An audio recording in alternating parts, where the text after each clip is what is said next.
Hope everyone's having a lovely evening. We're gonna be continuing the event that we did before. Give me one quick second. Gotta hit the bacon. Hit the onion. The onion. Anyway, point. Hello, Mon. Oh, there. Hello, Mon. How is it doing? How is it doing?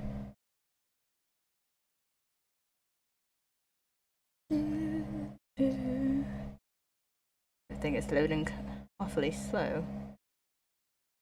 Hear me. My Titan's back. Word.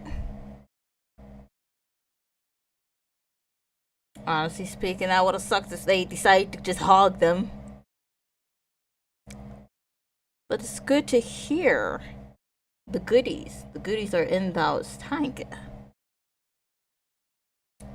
One quick second here. Anyway, we're gonna continue the event that I am excited about. I remember it was something about the vampire, and we have to go ahead and catch the vampire. Absolutely cinema. So, let's get this vampire. Operations Manual 101, the Danube.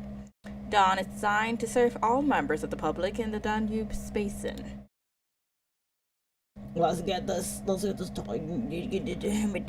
anyway, let me get this vampire. I don't remember exactly what was going on, but she was supposed to hide that she was a vampire until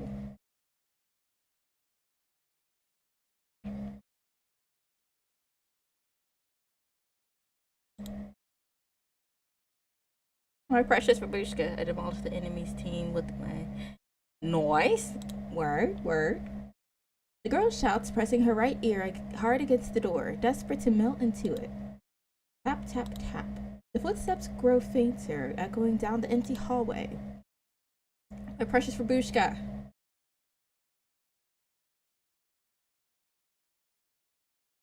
As she was putting on an act, she pulls a metal trinket from her rags and brings it to the lock. She didn't even wait for them to really go.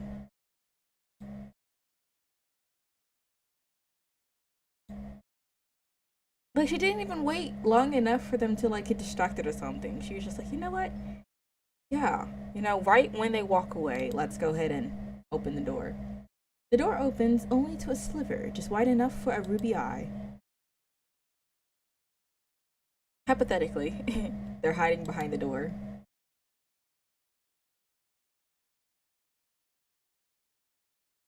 Not gonna be that easy. She plants her hands on her hips triumphantly. Only one more step before freedom. Called it. It didn't even wait. Eyeing my gestures behind her as the door swings open, the small stewardess is revealed, standing in place.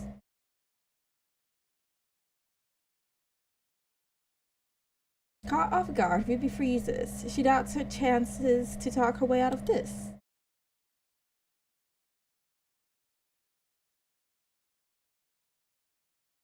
Right? She's not even trying to make it to where she's trying to escape. She's just like, she's the type of person where you're playing, what is it, like tag or whatever? It'll be like, oh no, hide and seek. And she's like, oh, well, they found us. And then they start opening all the doors to where you're originally hiding and your friends are hiding. The stewardess presses a finger to her lips and winks at Rabushka.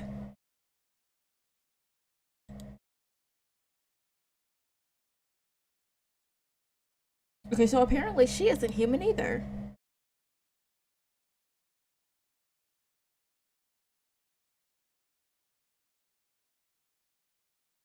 Remember praying one of us? Get living legend like 7 times. Oh, very nice. Skills. She checks the hall, then slips inside delicately, closing the door.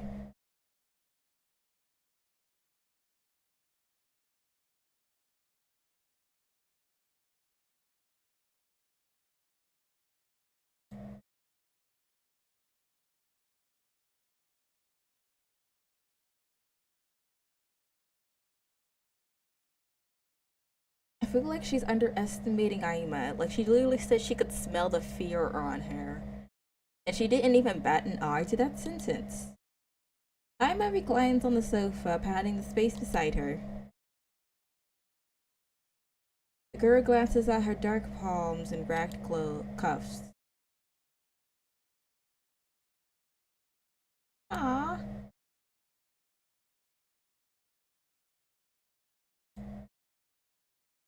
Warm words don't reach her. She stays rooted to the floor.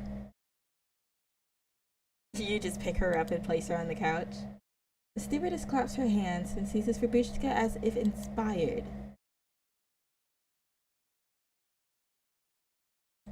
Ah.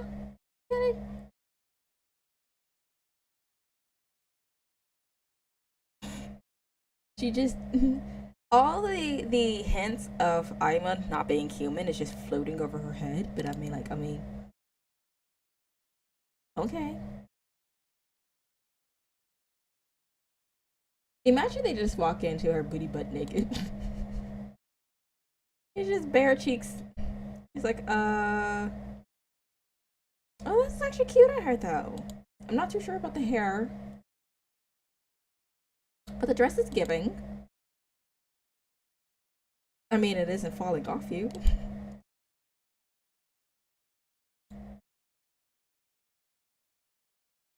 I agree. And look at how cute she is.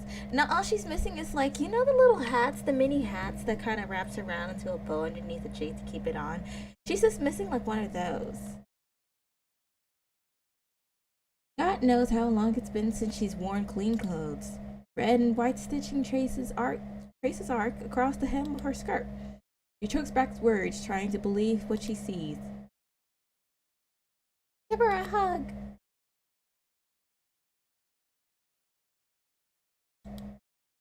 Okay, the steward just shyly touches her eye patch.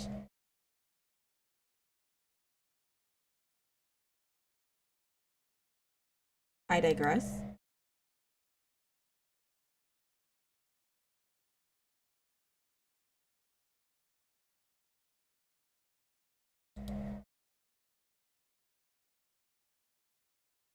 Look at them becoming friends. She scratches her head, gaze sliding to the pile of garments stacked nearby.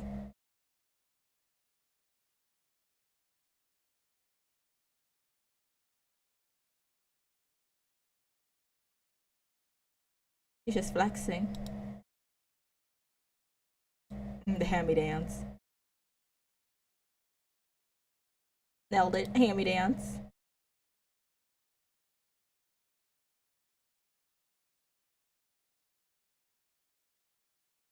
That's so sweet.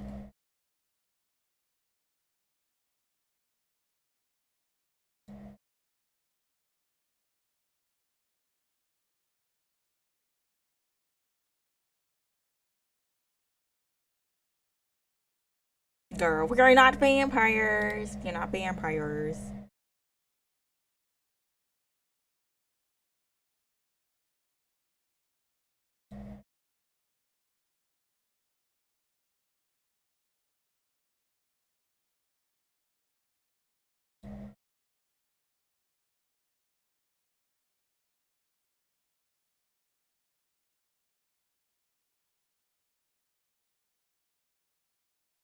The only thing that's concerning me is because I remember seeing the trailer. Like we watched the trailer um for these characters. I'm worried. I feel like it's it's too good to be true, you know? Like they're having a good moment, but it's just too good to be true.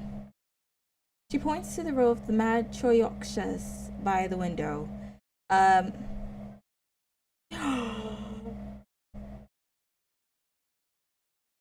I was about to say, forgive me if I butchered that, but I think I nailed it. I was pretty close. Each wears a colorful knit sweater, their smiles stiff yet harmless.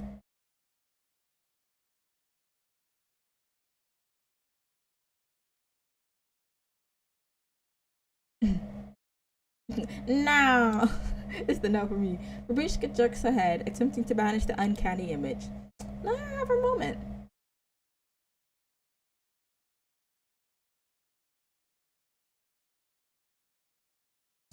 forever hobby. Like, see, she do her thing. A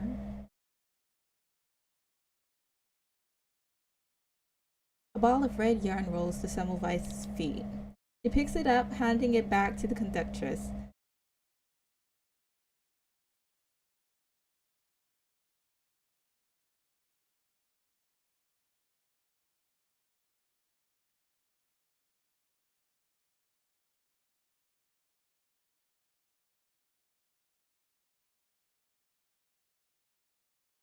Without a word, Corvus resumes her handiwork. The scarf billows out with every stitch, keeping silent company.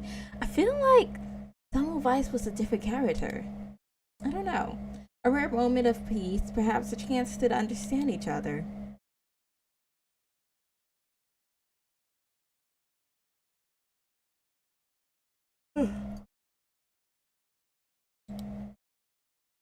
Blunt words, blunt endings, the topic dies. The investigator returns to her files, scanning endless logs and numbers until she finds another opening. Corvus is literally me when there's more than three people at the table. Like, you try to create a conversation with me, and I'm just like, cool, awesome, tell me more. And then it's just them talking, and they don't want to talk anymore, and then it's just the entire conversation dies. I'm like, no, but but tell me more, please. And they're just like, nah, nah.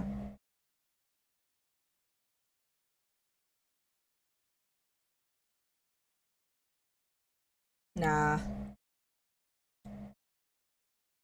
The carriage hums with the grinding of wheels. Another topic dies.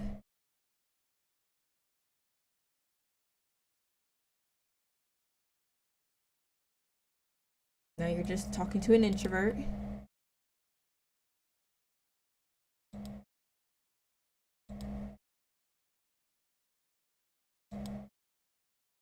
She pauses her work to meet the investigator's eyes.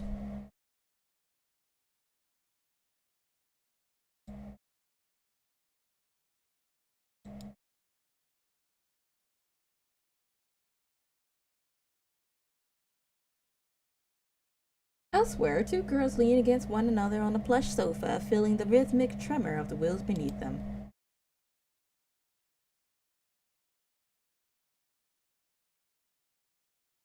Is Vienna even alive anymore? I remember it was like one of the chapters that it just got hit by the storm. Or like, did it revive itself after the storm? Fingers trace lazy lines through the air.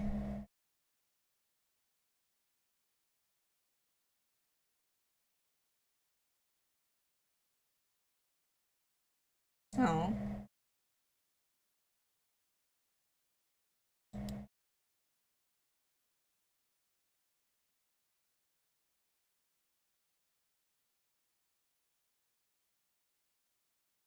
Sounds like a movie title. Hello, Orin! Is it just me or is your voice hella buzzy? Is it buzzy? Does it sound buzzy? Oh dear. Hold on. Does it sound. Oh, hello, hello. Does it sound like. Is it like crunchy? Hold on. Okay, now you got me concerned for a second. Hold on, hold on, hold on. I am. Let me go ahead and listen to the. I mean, it's a bit buzzy. Oh no! Let me go ahead and listen to some of the playback. See, maybe.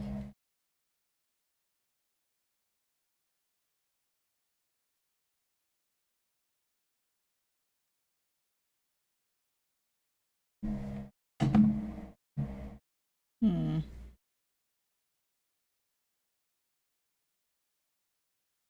Let's see here.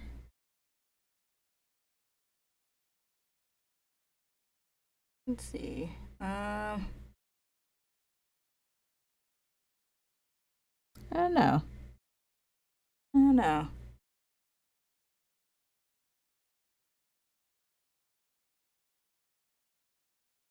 Uh, hopefully, I'm not too sure what might be causing it. Maybe I have to check the settings.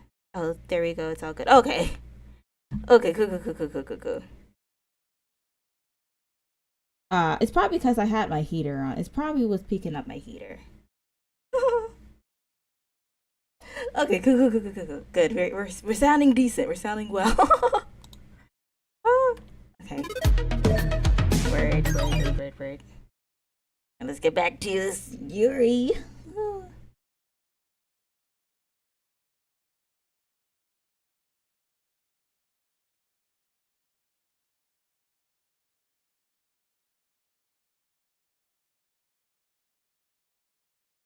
I feel confused about the one part of it. Yeah, let's put people in boxes. Maybe not. Babushka brightens. These are like the most cutest little besties. So looking forward to 3.2. Yes. Please give us a good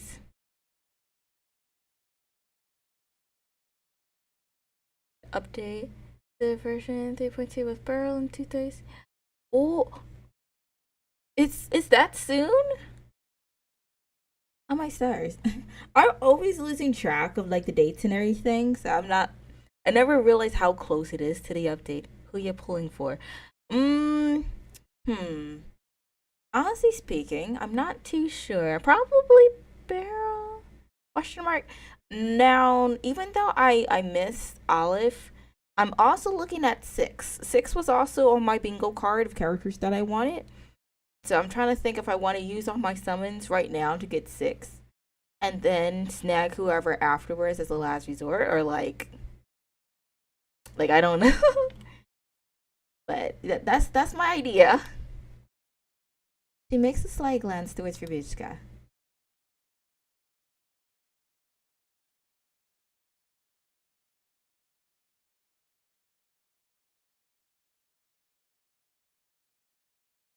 Which character are you planning on pulling?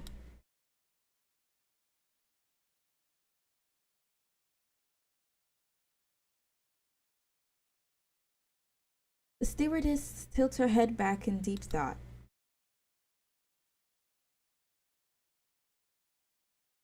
It's because she's so precious. 8.2 is feeding us good because we get a free 6-star selector, and it's unknown too, so I don't know if that means we could select one of him. Ooh, or it's like chooses on its own. I'm not too sure myself. Oh, it's true. Honestly speaking, I do know they was planning, if I'm correct, that they were planning on adding Igor. So, I mean, that would be a nice choice. Get Igor. Hmm. I mean, you can never pass up a free 6-star though. So hopefully they give us a good selection.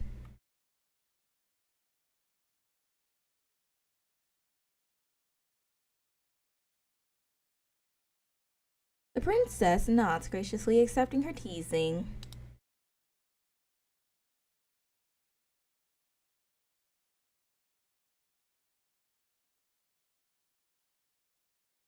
I feel like because she's so sweet, that something's gonna happen to her. She's just too precious. She clasps Ribushka's hand. The same thing was what happened. What is her name? At the start of the series, um, she had an accent, red dress, dark brown hair. I can't trust it. Let's see, a free star 6 collector, also a free 5-star. Ooh, honestly, I'm looking forward to getting Nala. Ooh, yes. I almost forgot about Nala. She is mad strong, not gonna lie.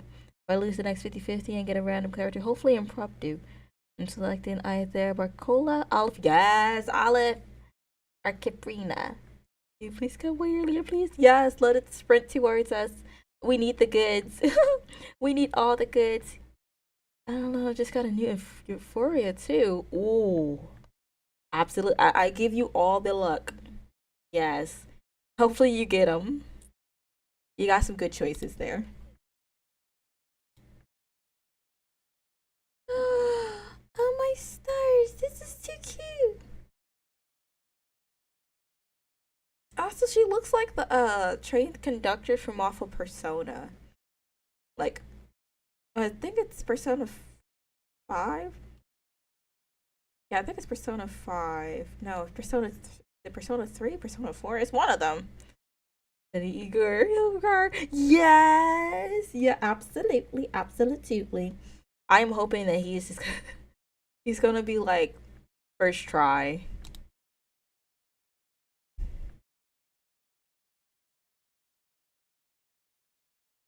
This is too sweet, though. There's this.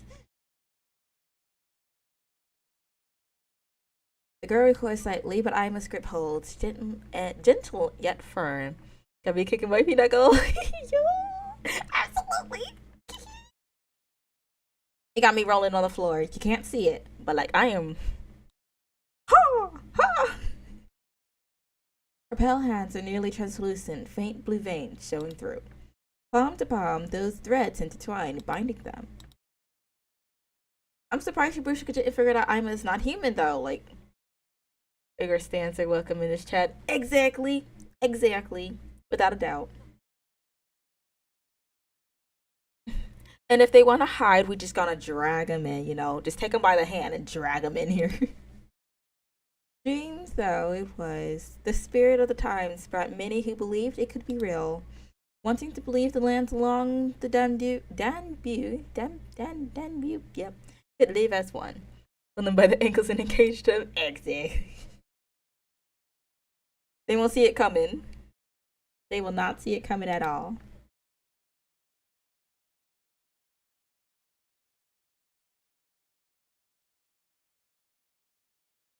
I love that Corvus is just like listening while just doing her little thing.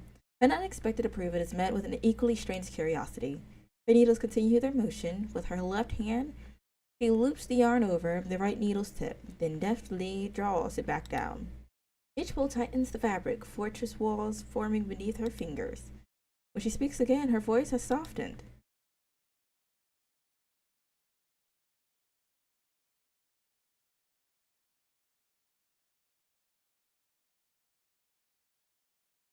That's what she says.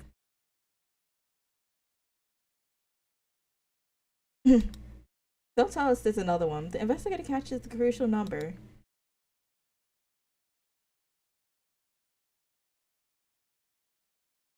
The needle halts.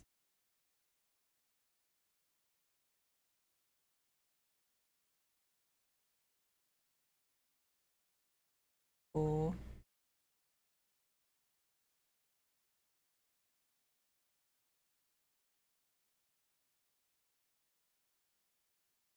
Because we're on it. It's your duties. The last stitch done, Corvus sets her work aside. A soft red scarf now rests in her lap.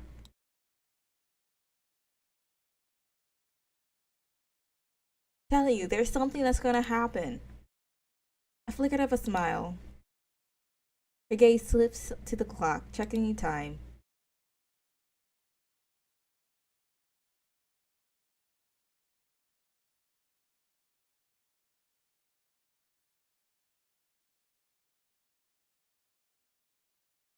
She nods. I forgot exactly what we're supposed to be doing. Like, I remember the dude that got yoinked by the train, but, like, that's about it. And I can do that too.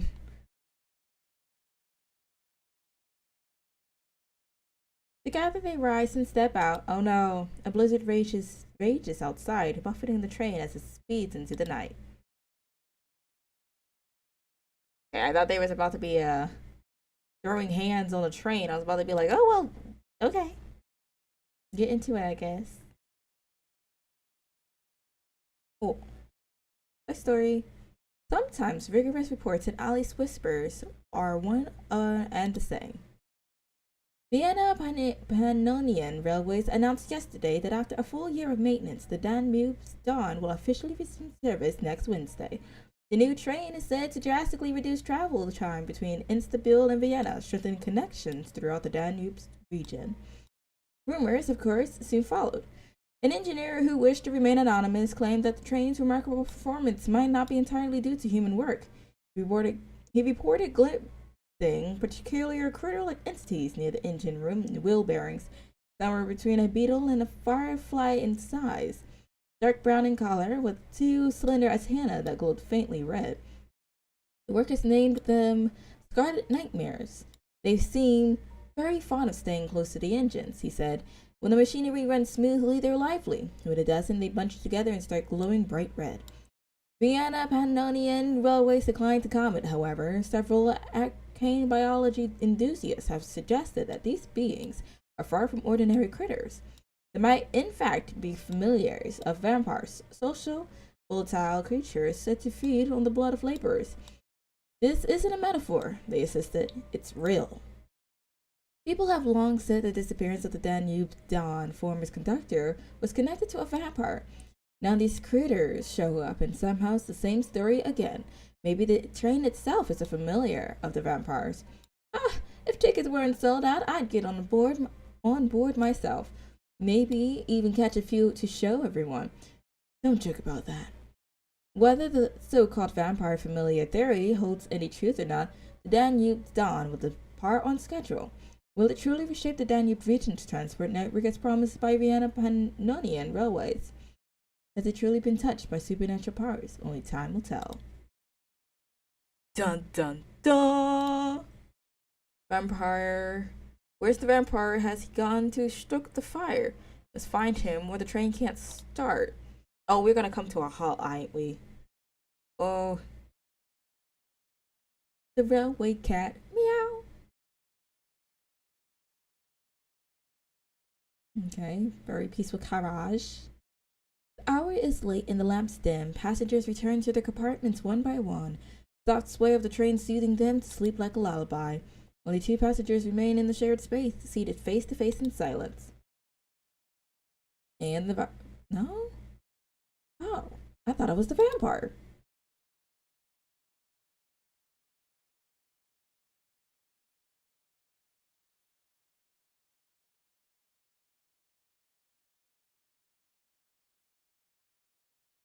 That's okay, but that's not what we need.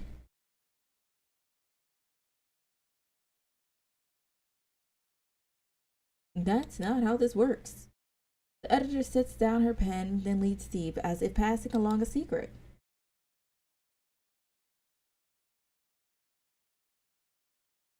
Please explain. Okay. She waves a hand half-heartedly.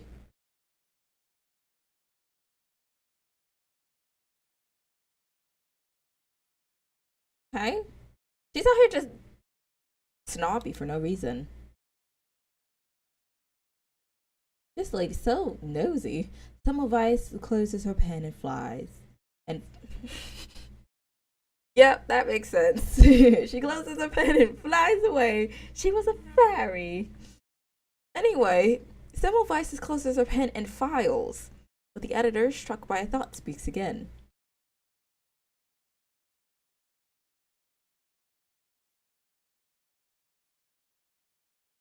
I'm able to figure out Verity is a vampire too. Speaketh.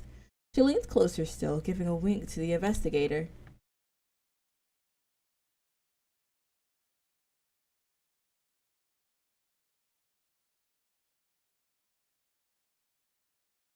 Goo goo gaga.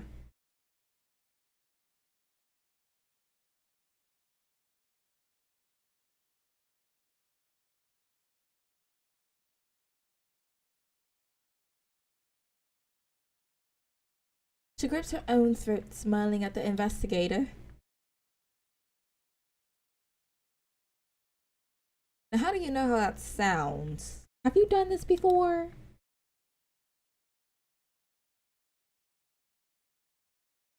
Concerned.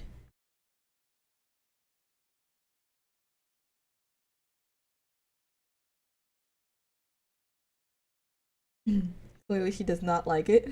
Expressionless Semmelweis shuts down the clumsy joke.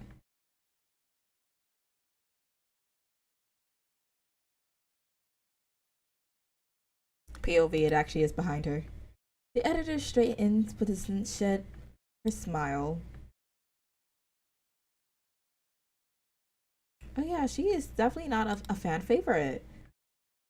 The registration is finally done. Feeling a trace of fatigue, Semmelweis returns to her seat and opens her files to review.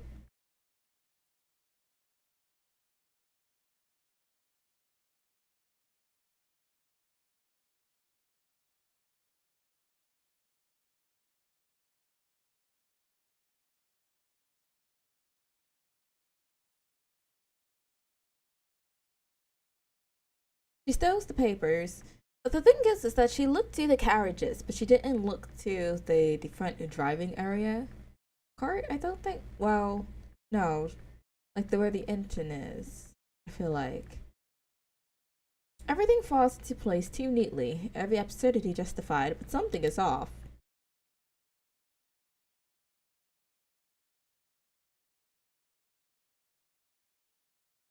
Everything.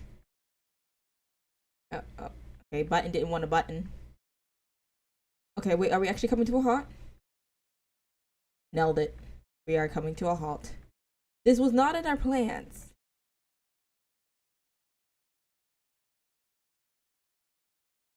The steward hurries through the corridor, calming the roused passengers. Hopefully, we're not in the middle of nowhere.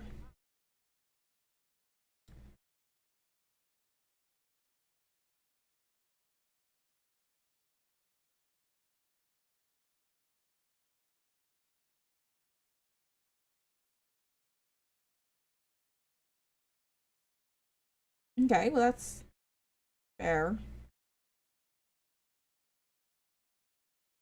She lifts the corner of the curtain. Blizzard? Giving blizzard. Definitely heavy. Snowflakes drift outside, brushed by about lazily in the waning snow. I think I said storm actually. I definitely didn't read that right.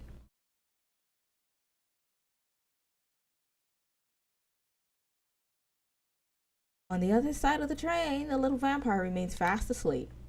Perfect. Lovely. One less thing to worry about. Alright, so what happened?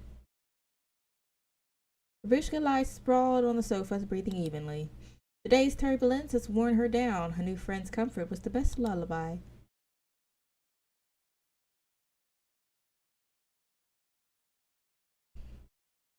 It's not normal, but I mean, it can happen. He reaches out, inching toward the sleeping face. If that didn't wake up the vampire, I don't know what will. The stewardess shakes her head, brushing the hair from the girl's cheek.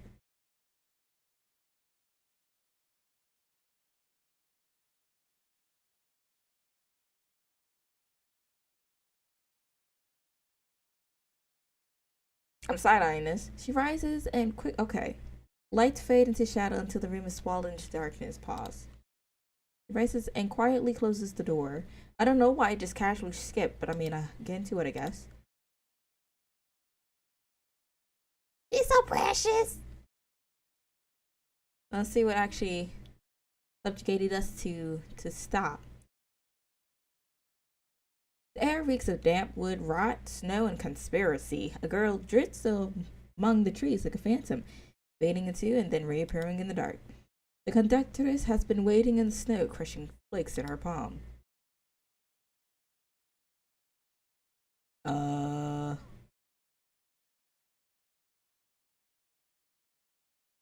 She's giving Dracula.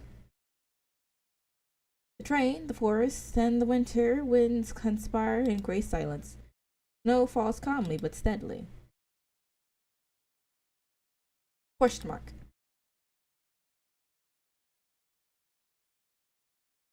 The two move toward the rear of the train, vanishing into the heavy snow. It's the sound of the crushing snow I don't like. Snow prints follow, another figure trailing them. It's like marker on like cardboard or nails to the chalkboard. It's not it. A skilled investigator learns the most from the fewest words. Sonia, 60 years old. A noble woman, sharp-tongued and fussy, seemingly fleeing from the war. 60 years of pride might have made it hard for her to face reality. She was supposed to travel with her butler, but tickets for the Danube Dawn was nearly impossible to get. It seems war treats nobles and commoners alike, or perhaps her family's status isn't quite as lofty as she makes it seem. After 10 minutes of complaining about having to travel alone with no butler to set her table or press the creases from her skirt, she finally boarded by herself. Do people really spend their whole lives learning to place their cutlery at a perfect 45-degree angle. If the butlers did it, I'm pretty sure you would too. Anyway, in any case, she's the archetype of a noble woman straight out of an oil painting, gown in hand. Let's hope that on her road of escape, she learns what the world is really like. Upper Knot, 45 years old, middle class, a decent, respectable gentleman. Nothing remarkable about his demeanor, just an ordinary man who fits neatly into his social standing. He's just a normal guy. Businessman with investments in Eastern European railway and oil, vital infrastructure and strategic resources. He's well connected and has an eye of opportunity. The war cost him dearly, and he worries for his future. Special times demand special measures. What troubles him isn't death or hunger, it's the thought of losing a life for luxury forever. Huh. The woods have eyes and they see everything.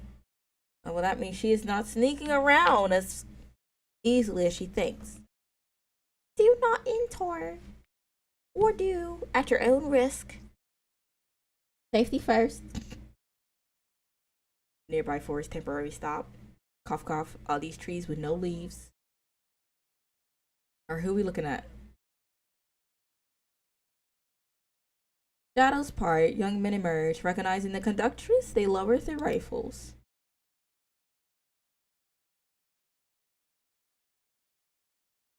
Iglika is her original name? Okay. She checks their faces, easing only when she sees no strangers among them.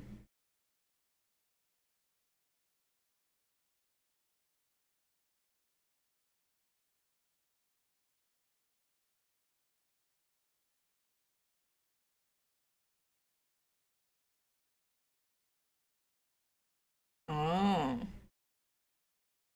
It ain't actually cargo.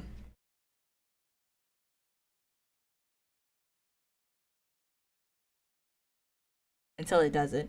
At her word, the men hurry down the forked path by the tracks. She steps forward where her coat hem is tugged. Okay, like, you're supposed to be hidden, but you're out here yelling to the hills. Like, I'm expecting no one to have their window open, but like, imagine their window is open, right? Um. mm. Oh wait, she's the one who tugged. Ah.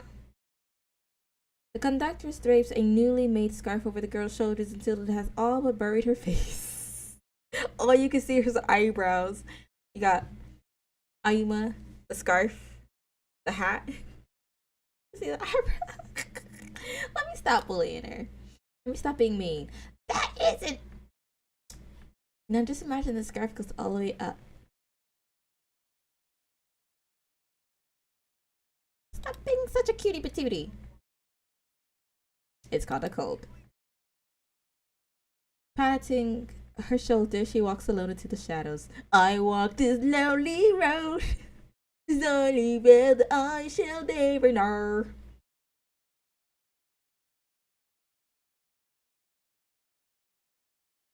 He sounds constipated.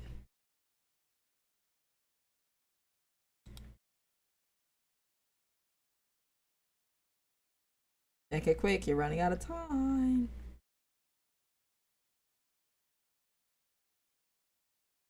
Semmelweis blends into the dark shadow of the trees, examining the train. A new carriage is pulled up and secretly attached behind the rear cabin.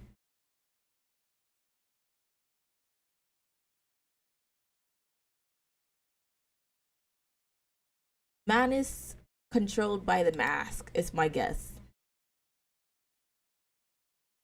He waits until the soldiers disperse, leaving only two behind.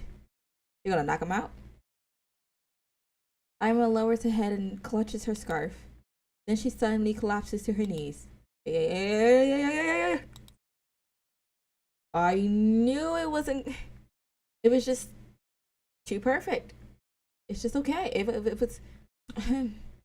The snow falls constantly and heavily. Their figures lean together in the storm like ghosts rooted among the trees. In that moment, all else melts away. The world is only the two of them. Just the two of us. We can make it if we try. I don't know. What are we talking about?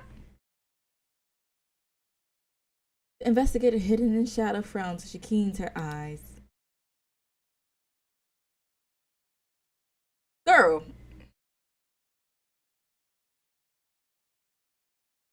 you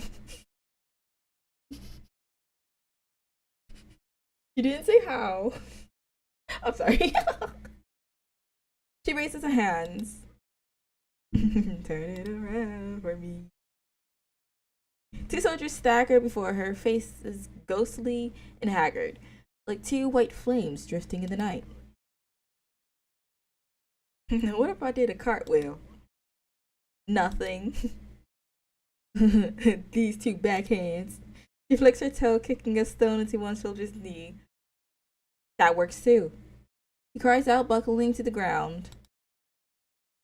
She lunges, seizing his weapon in the same instant, turning it on the other. Hey, she got a little something. She's so pretty with it too. She's just real. Don't move or I'll shoot. Wink, wink.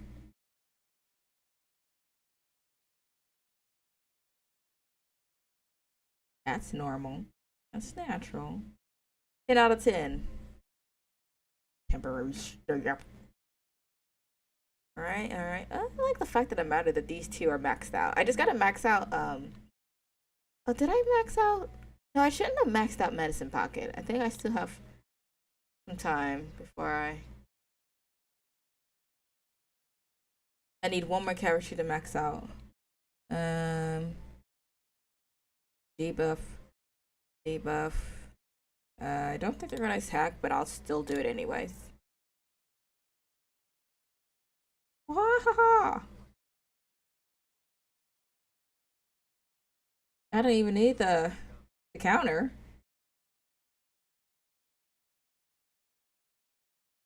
That debuff was bad strong. I did not expect it to one-shot them. They'll be alright. Two young soldiers lie unconscious in the snow.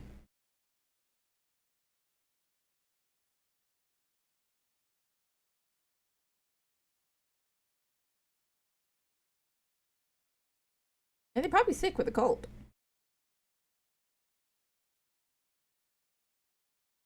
Oh, it's a fluke.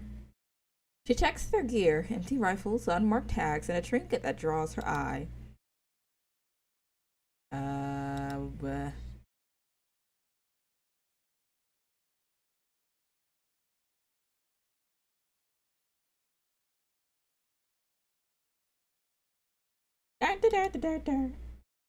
She runs her fingers over the familiar symbol.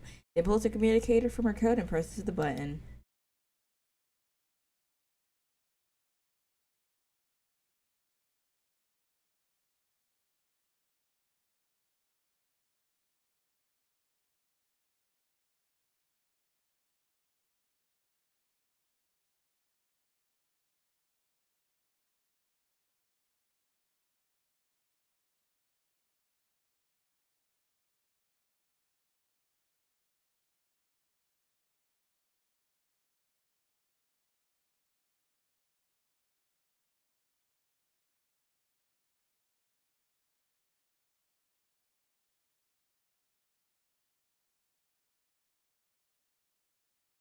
Oh yeah, we was supposed to have someone like fight along us.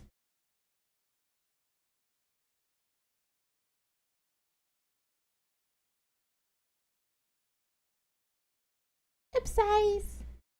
Before finished, she snaps the device shut. I would be heading back into the train. Looks up at the dark sky. The storm is easing.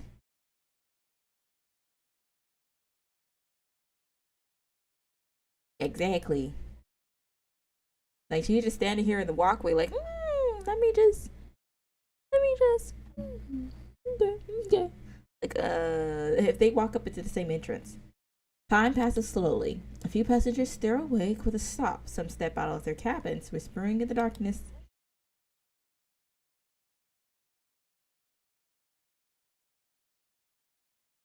The steward moves between cars, calming their unease. Between two cars, he sees one door ajar, wind blowing snow inside. Can we just take a moment to process the fact of the matter that these folks, like, you're on the train, your safety, Everything's great, everything's fine. You got desserts and stuff. And all you have to do is just stay curled up in a blanket. And you know what they do? They just walk out and start throwing them up. Like, because the train stopped, they ain't say they hit a deer. Everything should be fine, and the deer isn't flying through every window known in mankind, so calm down.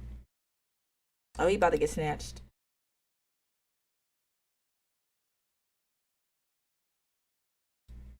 A passenger leans there, coughing hard, drawing the attention of the steward.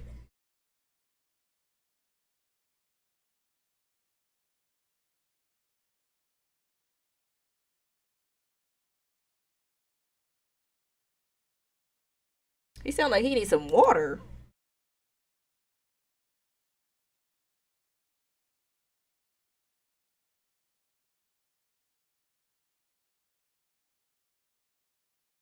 He sound like he need 2 bottles of water. He lowers his head with dejection. My guy is fighting for his life. When the steward leaves, his eyes roll, lips twitching with a guttural rasp. I, I don't think he's okay. Guys, I don't think he's okay. I think we need to throw hands.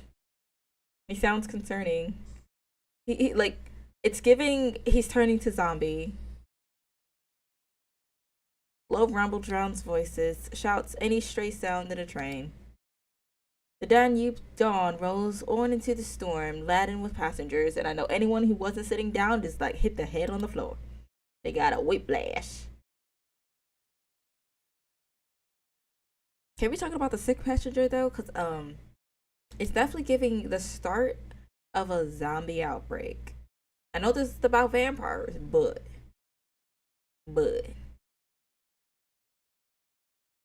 oh, child of shadow, within your mysterious tomb, I bid you to sleep in peace, or in pieces, one of the two. Among the dead. Wait, is it actually gonna pull like a zombie thing? The picture story.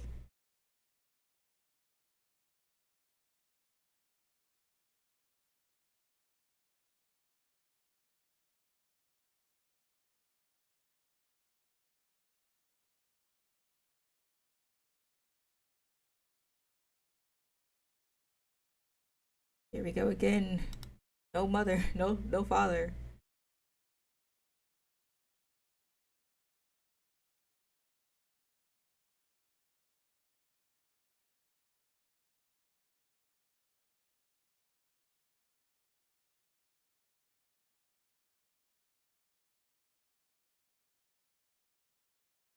Okay.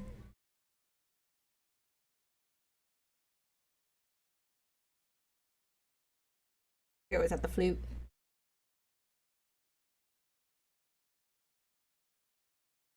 You don't memorize the story and everything?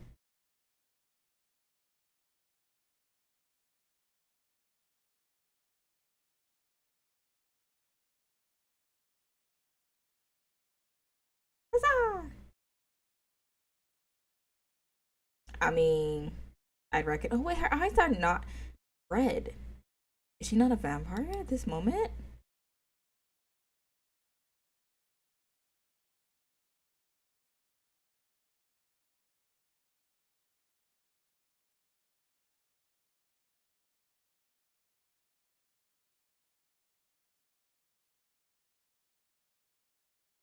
Why is her eyes red though?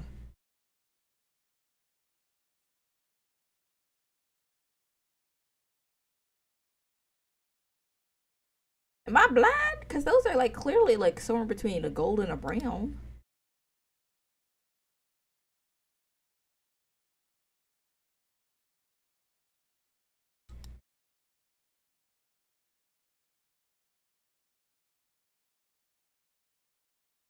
Aw.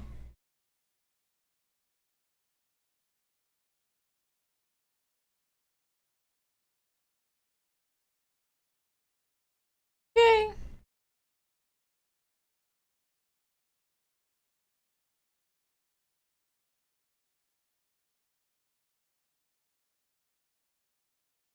Let her dream in peace. Okay. That was a big no. That was an entire explosion of no.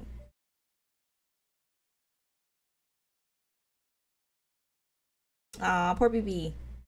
Bang bang into the room. Let me stop. Let me stop. Let me stop. Let me stop. Let me stop. I was like, this is supposed to be dramatic. Don't make me serious. The cemetery. Oh, this is the perfect place to be having a gravekeeper.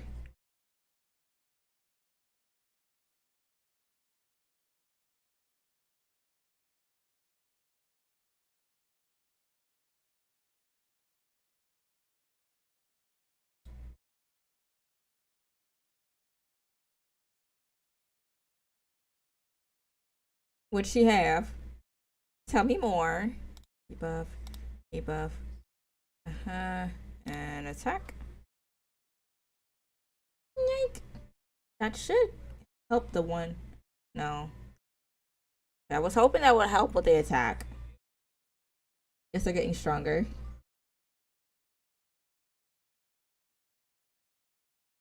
Yoink. Backhand. Yoink. Oh, there's another one. And he's gone. And he's gone. And he's gone. Why they... Okay. That's my thing. They didn't even let me fight the second wave. They just took them out themselves.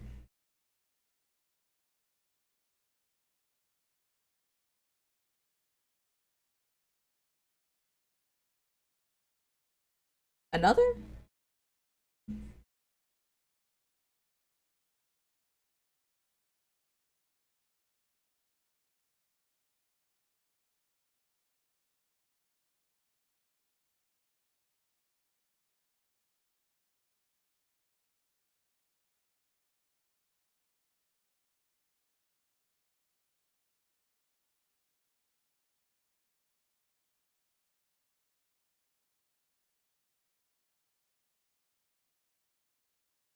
Oh, until somebody dies.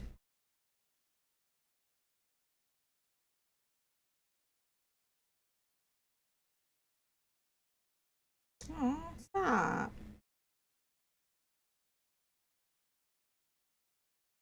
Like who? Dead people? Question mark?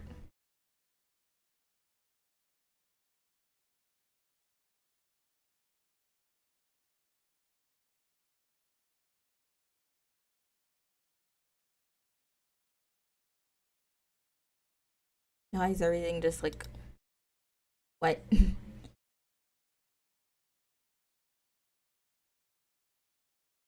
Just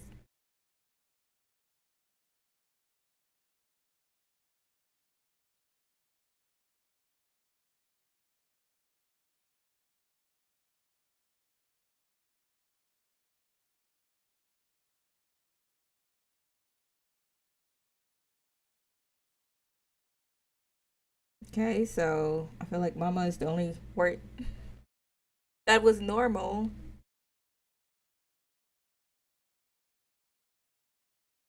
Alone again. But yeah, put that back. Y'all can put that back. Put that back right where you found it.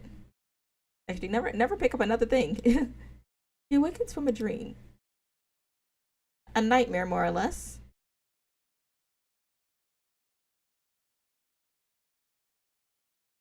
Just a dream. Rishka takes a deep breath, swallowing her tangled emotions. She looks around. The room is empty.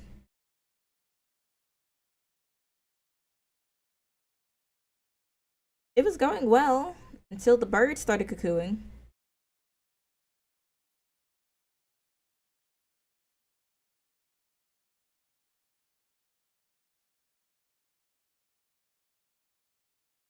Not exactly.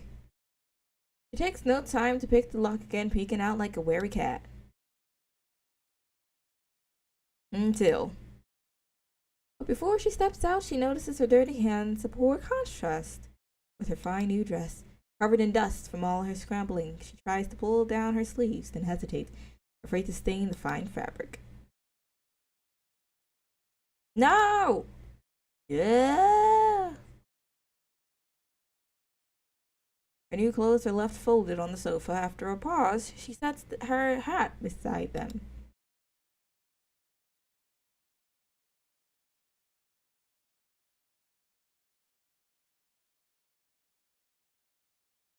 Yeah, you took way too long.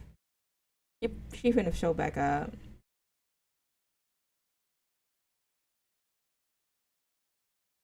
The Semmelweis is still there.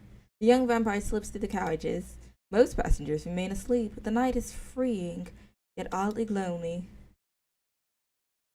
Yeah, that's what happens when people sleep.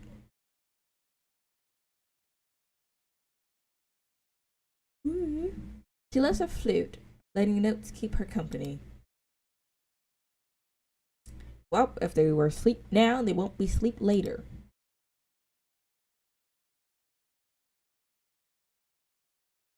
A soft tone escapes, low and sweet.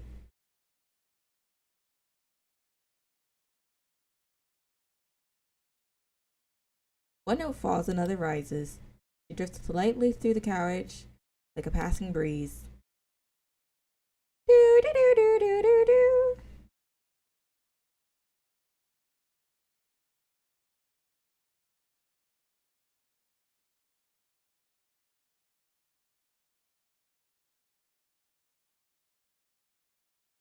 Oh, she about to go ahead and unleash something.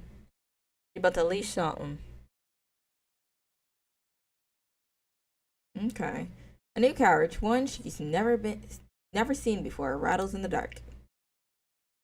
But the train stretches long, and in the night it almost feels endless.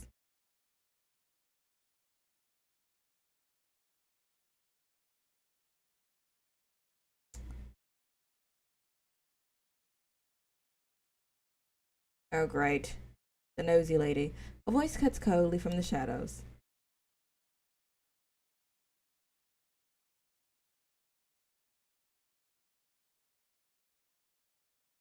Ah, put that pen and pencil away. She shakes her head. I was special. I said, burnt down. I'm sorry. Climb one mountain and another rises. Cross one river and another follows. Like, I feel bad for her, honestly speaking. Like, she could go ahead and rebuild her little village. I just wish that there was, like, more people that came along with her. The sky stretches endless and gray, a road without end. It's a flute, if you ask me.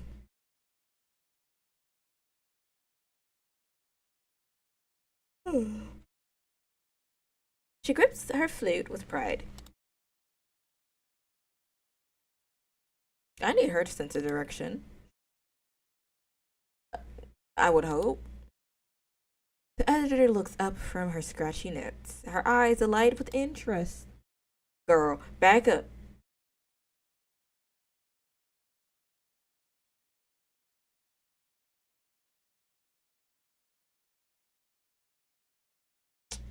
She's getting kinda creepy up here. She's giving Hisoka right now.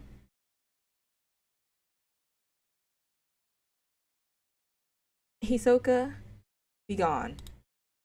Reverde offers a wistful smile. She looks down the corridor. The carriage sways lazily as if beckoning her forward. Moonlight peeks through the clouds, pale and cold, shrouding the scene like a white burial sheet, hiding all secrets beneath it. Hey, with the flashing.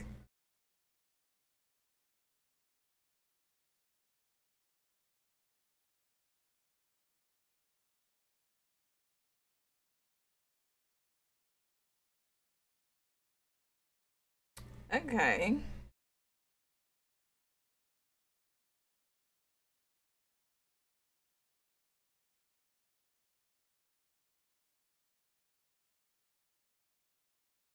Hmm.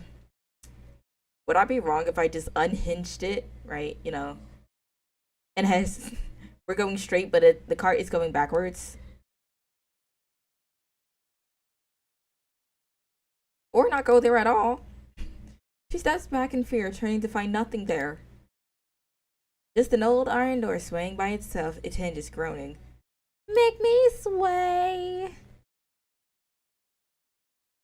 Oh great, she's in a loop. The girl has no choice but to face the darkness before her.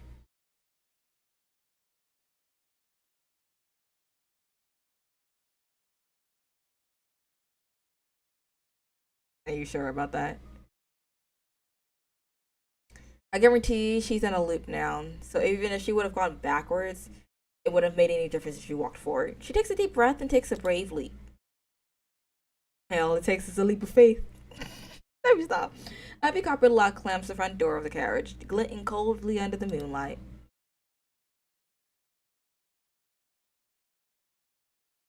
Not so afraid anymore. Open says me, but okay. Sesame, indeed. Just one push and she could slip inside. Rubiska freezes, holding her breath. She presses against the door, catching faint sounds from within. Moans and groans.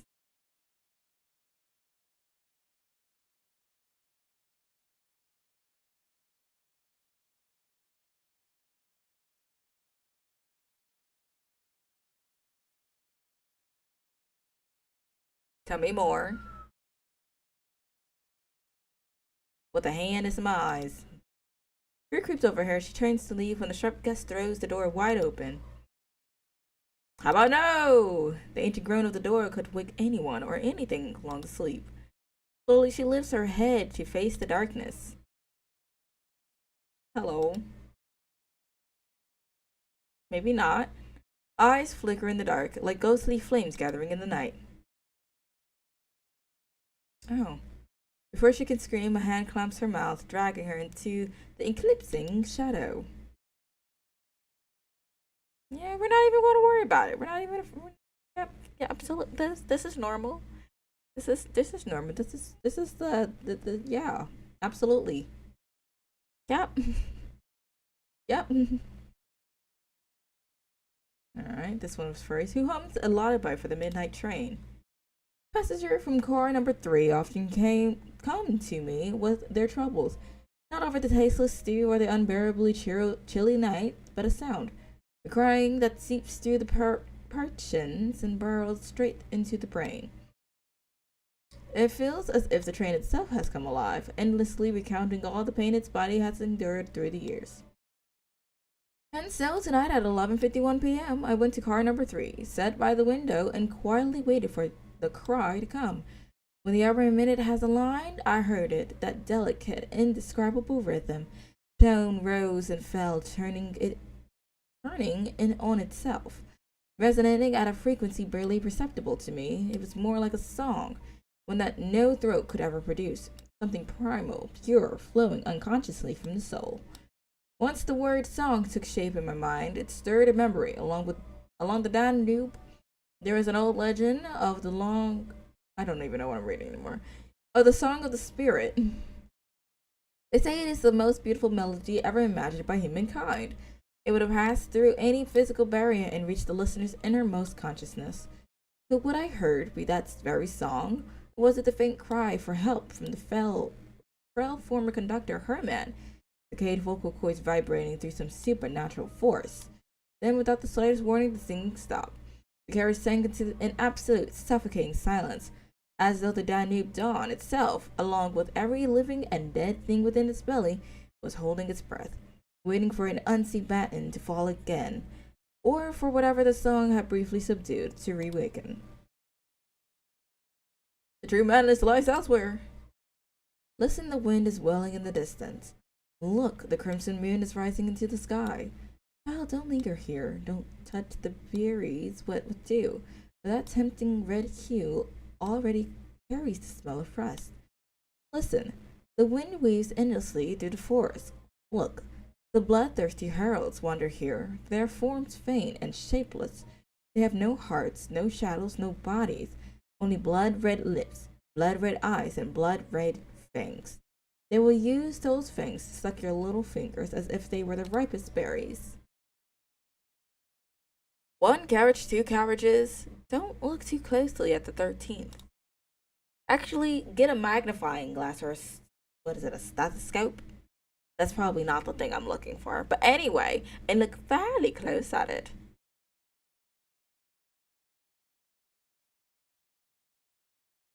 Let me. Whoa! Huh? Heavy hands cover her face, cold smoke, garlic, and earth choking her breath until she nearly faints.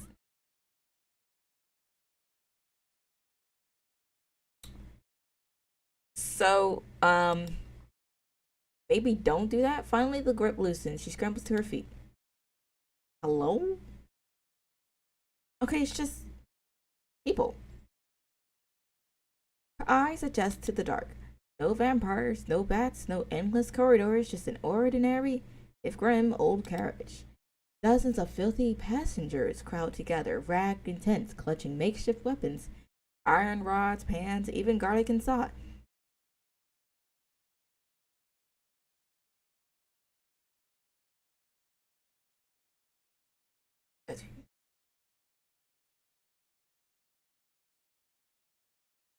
Let's not do that. They raise their weapons once more. See, there's boarded windows. I would like to kindly raise myself and leap out one.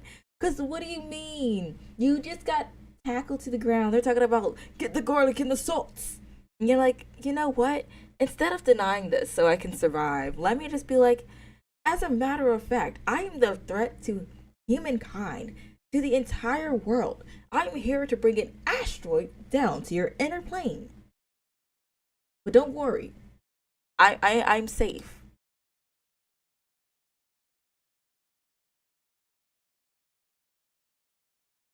That makes it worse. That makes it even worse.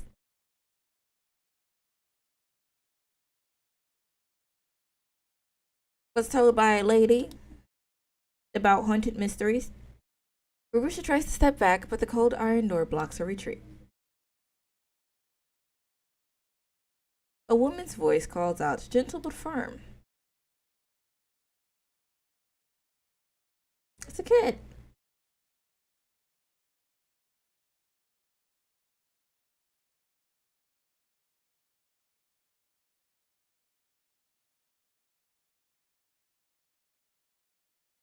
Yeah.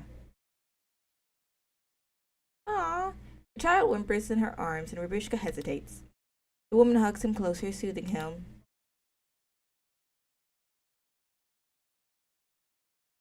Okay. He just coughed. Why would you consider that to be him scared? The boy leans against the woman, one sleeve hanging empty.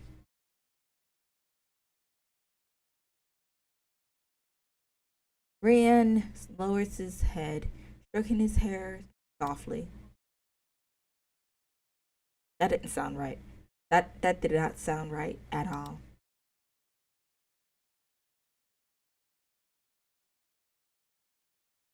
Also, no words are needed. The scene says it all. That scent too familiar, the nightmare returns, always chasing her. What what happened? Oh. They're refugees. She's mad tall. Can I just mention that? Gunfire still echoes. The village burns behind her. She clutches her brother, unable to look back at the ruins.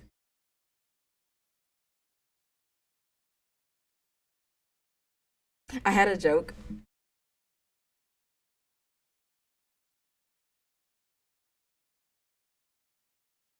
I had a joke, but it would be so out of pocket. Flames tear across the sky. A shell bursts overhead.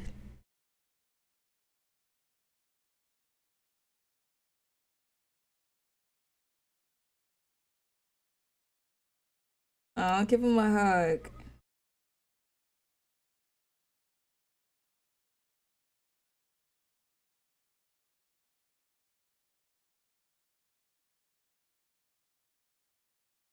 That's a different type of delusional. I rock with it though. I rock with it.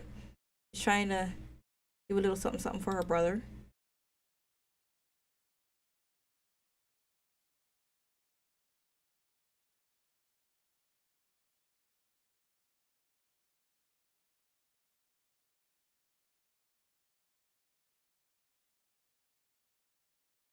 Cap. Stop the cap. She hears a faint sound by the door. Oh dear God. Step by step, quiet and patient. The people walking through the front door. Oh, Babushka signals the others to hush, then presses her ears to the door.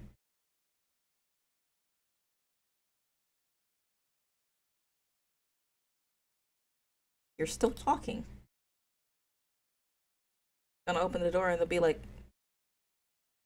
it lowers her head and sees the dim yellow glow seeping through the crack. They're trying to get the next big scoop.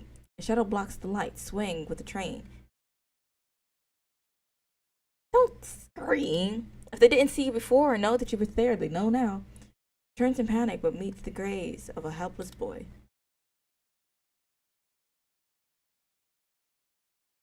Blue eyes look almost clear in the darkness.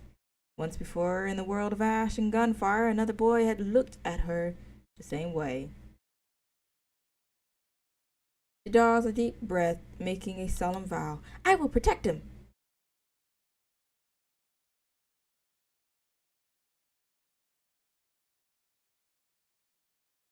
Okay.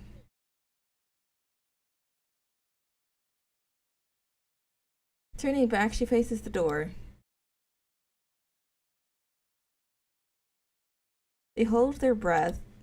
Dozens of eyes weave a net around her, holding her spine steady, sealing every path of retreat. I'ma let you know that we coming for you. She spreads her arms, coat flaring wide like a bat unfurling its wings in the night.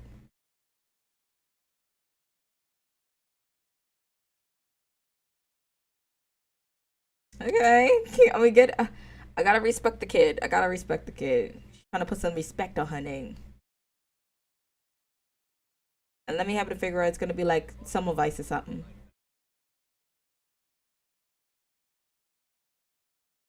I'm pretty sure that's like Semmelweis or something. Somewhere close to it. You're right.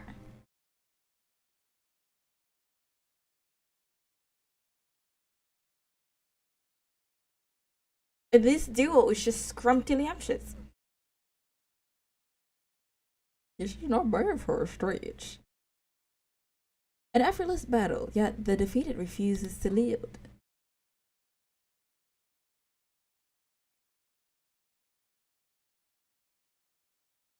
It was this. Hearing her name called in that familiar voice, the girl slackens her grip. Called it was Semmelweis. The yellow beam falls across weary, half wild faces. No one speaks. I hope you can't hear the car in the back. Golly. I love when they have the engine, like, and it's just roaring, but it's like, it's roaring so loud, they're going nowhere for like 5 minutes. Anyway, no one speaks, her speed and skill intimidating the onlookers.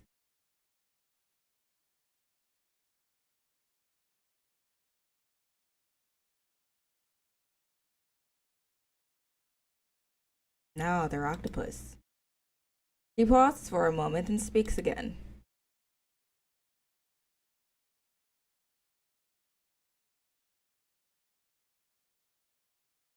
Okay. To go home, to get safety. Silence. Eyes filled with unease and suspicion fixes on her. She knows only sincerity will break through the wall between them.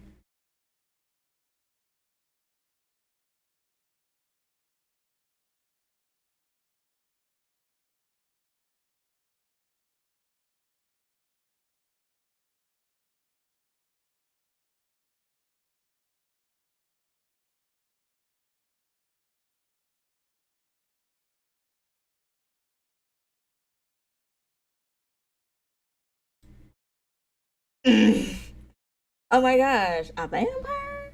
You mean the one with the red glowing eyes and the sharp fangs that was talking to us? The one we was about to stake through the heart? What? Nah. All at once, they turned to Babushka. Shook it.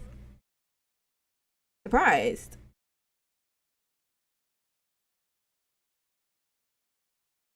No.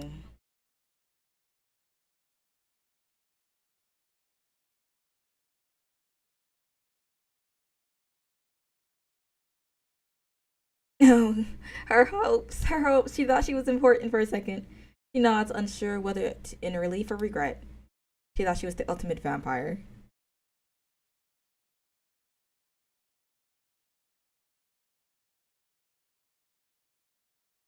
Word murmurs rippled through the carriage.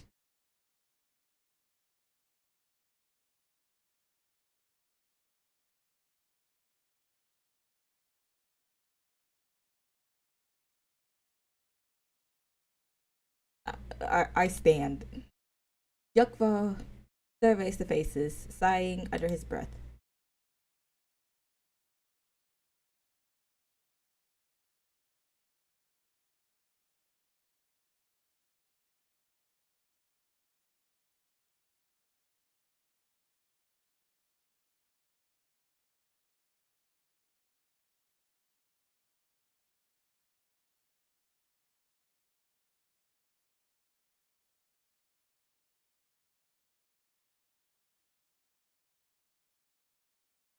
Fair enough.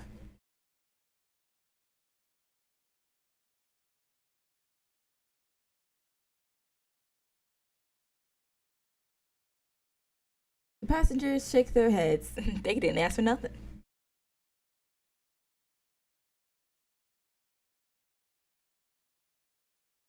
Okay, fair enough. Oh, come on, she got a heart.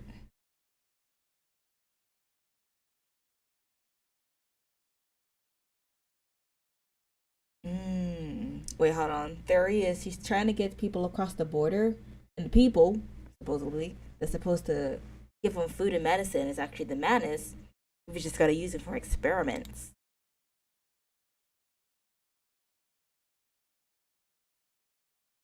Semmelweis takes a glance outside, an unyielding screen of white snow. She checks her watch. Let's close this door up then. Your time is short. As if to confirm her calculations, the train begins to slow. Close the door. Make sure no one knows. Checkpoint? Yakov presses close to the door, peeking through the crack. His eyes suddenly brighten. Quiet! These folks have the survival instincts of a paper airplane. It goes anywhere and everywhere. Let's go ahead and start yelling as the train comes to a stop.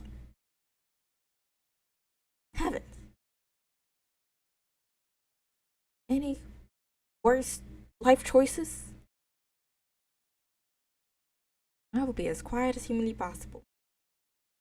You are not sabotaging me. No me. Okay, crane and narrow. 3 sips and the way home will be clear. Stop the cap. The fact that it's supposed to seem to be a fighting one, but it takes no stamina. That's quite interesting. Train glides into a soft break at the checkpoint. Steel beast breathes out its final belch of dark smoke before it stops. Come on, go. Border checkpoint. Alright, who comes up? Okay.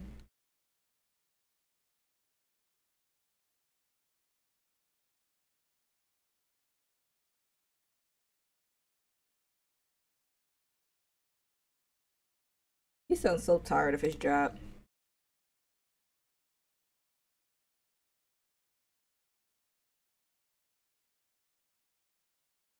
The sound grows faint, looping over and over as if trapped in a prison of numbers. What's wrong? Sir, indeed. When you're holding onto that 50 heavily. The conductor steps forward, the soldier's face pale as moonlight, freshly recovered from a long illness.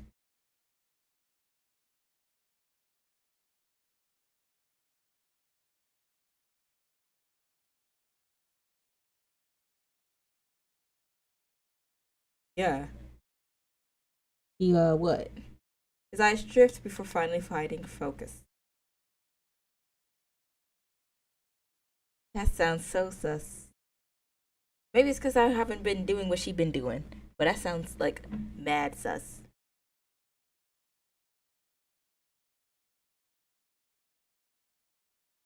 Okay, he's giving golden retriever. An officer strides and smile warm and practiced.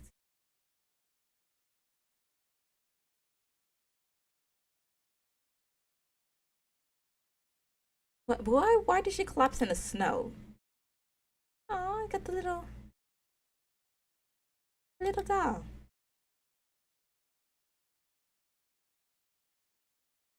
Aw.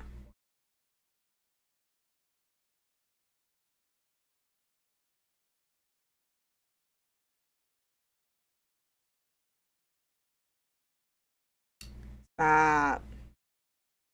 Emma strokes the wooden doll gently. Pyros watches, his expression tired but kind. Hopefully, no one else jumping off the platform.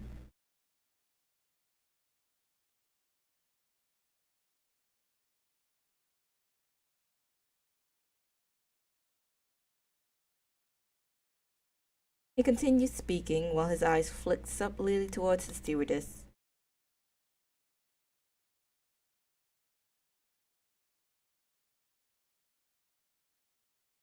That glance was him telling her, "Alright, time to exit left." Ima pockets the toy with understanding, then turns to leave. The door shuts and the officer's smile turns sour.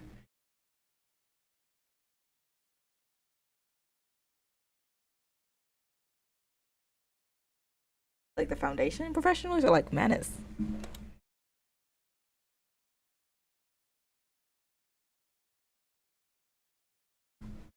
Ooh. They're talking about Semmelweis, the one who's on the train right now.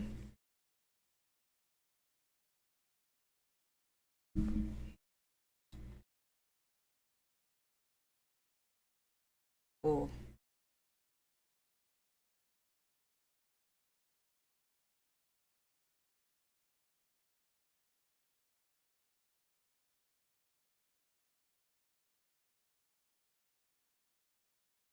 And she knows exactly who we talking. Nothing. No, not at all.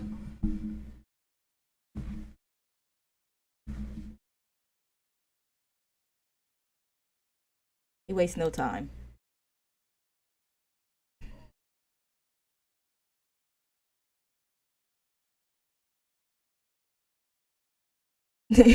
Okay, my bad. Let me just like exit out the front door, but like imagine I'm trying to get out of the train and I just fall down the stairs.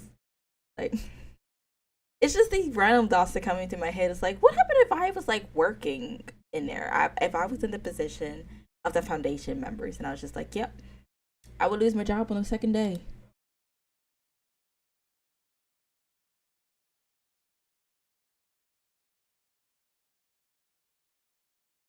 You about to grab her by her jacket and toss her out.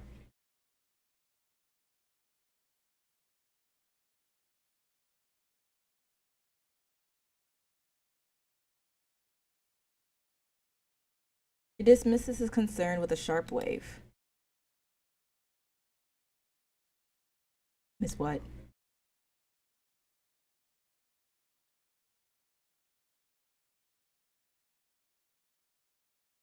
The officer narrows his eyes, mind slipping back to a faraway summer.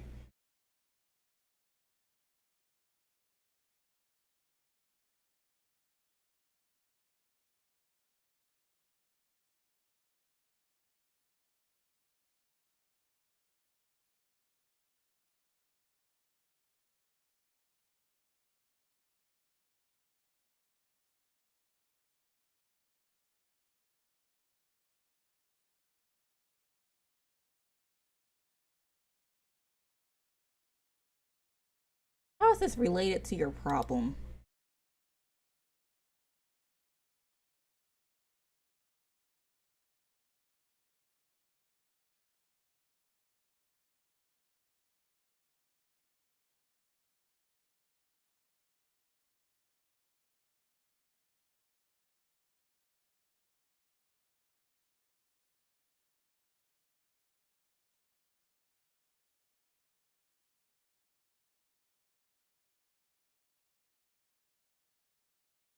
And that makes you BFFs.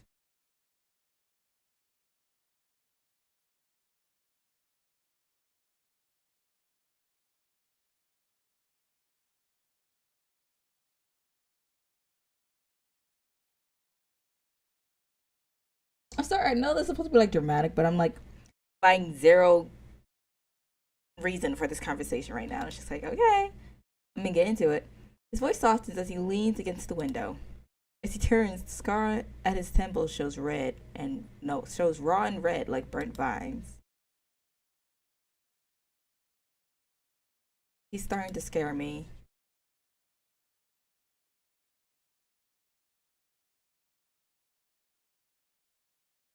He pauses.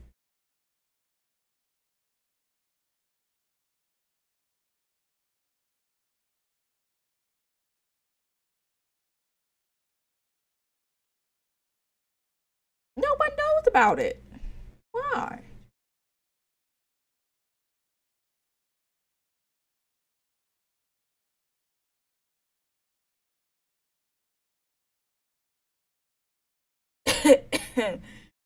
So let us sabotage our plan here. Why? With how many searches of the train that y'all have done in the past, what, 8 hours? This is gonna raise some red flags. Everybody's just gonna, okay, okay. Same old talk. Stops, papers, inspections, and never ends. Exactly. Corvus sees my sights here, my visions, my thoughts. Prado shakes his head.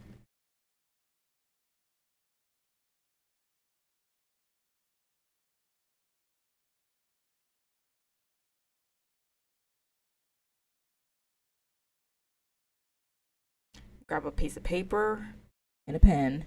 Write down some random stories and figure out which one passes the best.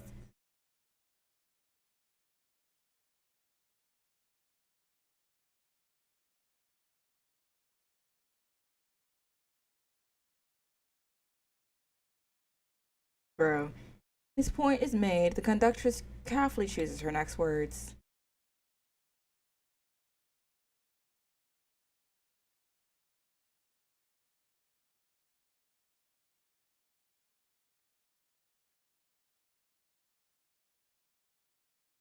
Exactly.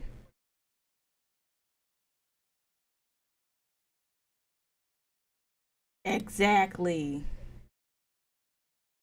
Like, give me like 50 of them. Hey, don't get quiet now. His expression's blank, then yields a faint resignation.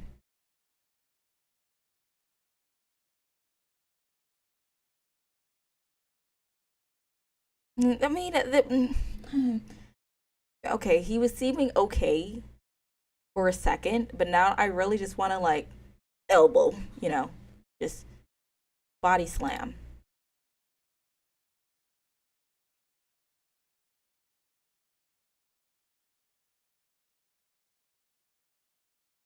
You wouldn't just turn away the train. Wink, wink.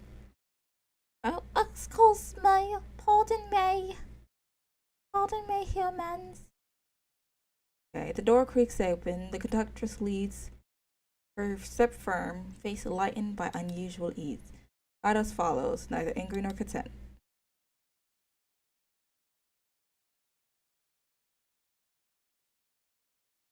Why'd she collapse?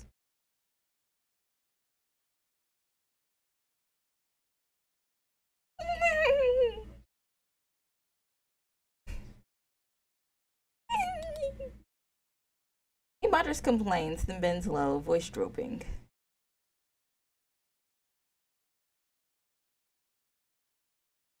Yes, yes. Another?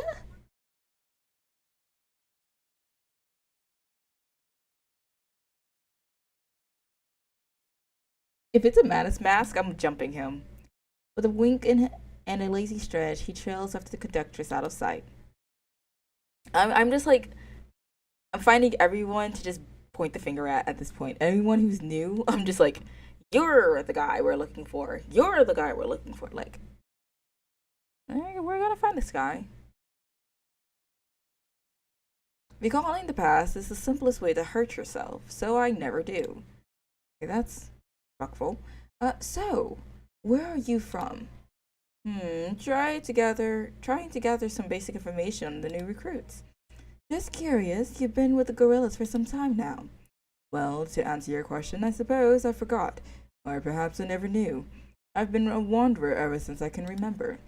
That's when I heard a song drifting on the wind. It guided me here.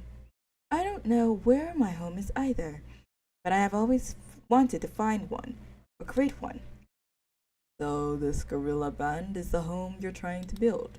Yes, the gorillas welcome anyone who longs for a place to return to, just like they welcomed you. I see. What? In hope, we stand as one. Isn't that the Liberation Front's goal? Iglika, this will be our vision. You brought me into this home, and here every part of me has been embraced. We have to live on, together as one. We have to keep fighting, together as one. We have to do a backflip, as one. A somersault, as one. The darkness cuts their shadows from their heels, and at the empty door their families mourn the whole night long. Great, what happened this time? What happened? What did they do? Why did they do it? The non-returnees. Ooh. Think he's got it. Outside the carriage comes heavy footsteps, followed by a wave of restless complaints. Why are we having to sit here? Like, it's not like I don't have, like, heat or warmth. I'm pretty sure they got you blankets.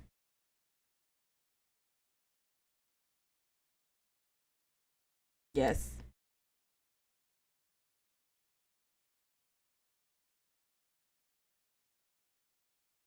A new name, a new problem. Semmelweis frowns. Yeah.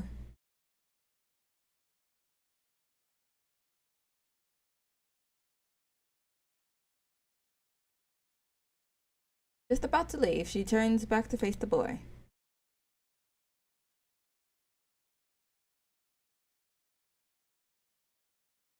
Ah. She can't help but smile as she leans down to pat his head.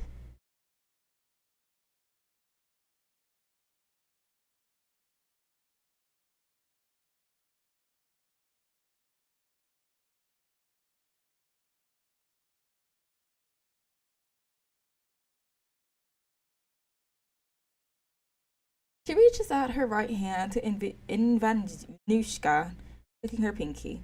So Invanushka lifts his good hand, pinky finger locking with hers. Their promise is sealed.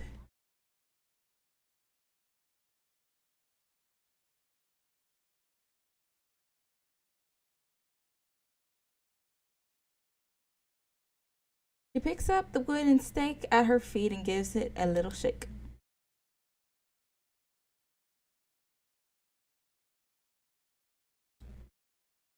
I'm concerned. I'm concerned because whatever you leave it there and then somebody decides to just sabotage everything and just stake you. Maybe not. I don't know. Maybe not. Boys and girls.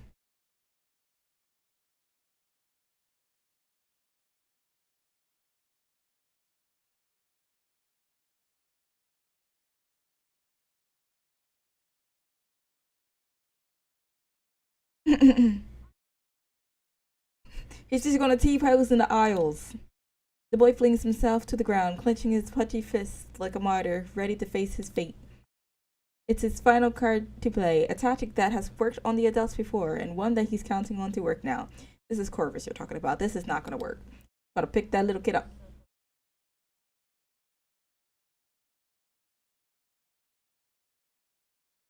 He swallows hard.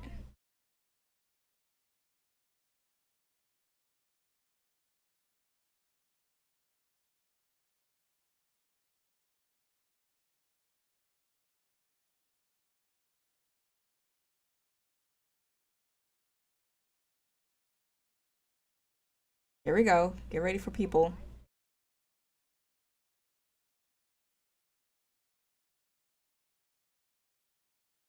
I already knew that there was somebody that was just gonna go and do too much.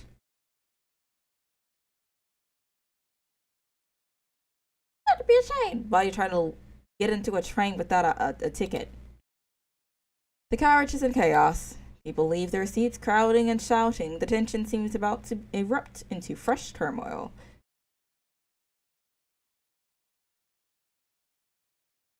That's one way to tell him to settle down. Who got shot? The officer slides his pistol back into his belt as if it were nothing more than a pen. Just a tool. In the uneasy silence, another sound breaks through. Oh wait, is this the dude that I was thinking they need a bottle of water or two? A slow, irregular churning like the rumbling stomach of some terrible creature. The noise dips, then rises again into a cat-like whimper. All eyes turn toward the pale-faced gentleman in the corner. That wasn't me! I'm innocent around here. Footsteps echo. Some voice strides through the gathered people at a quick pace with Babushka trailing close behind. Bathroom.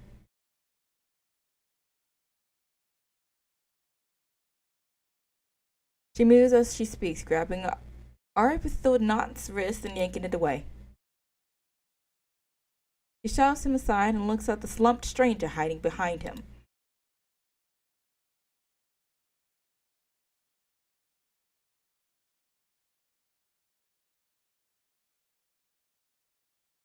Okay, the passenger can hardly lift his face to meet hers. Why does it sound like that? His face is chalk white, red streaks score outward from his pupils. Then he opens his mouth, revealing a thick black sea of blood swirling inside. I don't think he's okay, guys. Yeah, he's definitely not okay.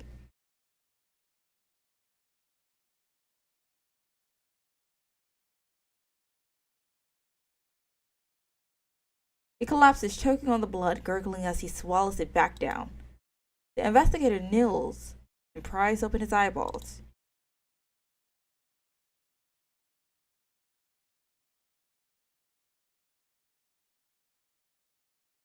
Not the gas. Preposterous. Now, like, what, 4 minutes ago, they were just like, oh my gosh, you don't understand. You don't understand. You're becoming inconvenient. We got places to be. Now, if you just walked out of the train and got jumped, you would have earned that.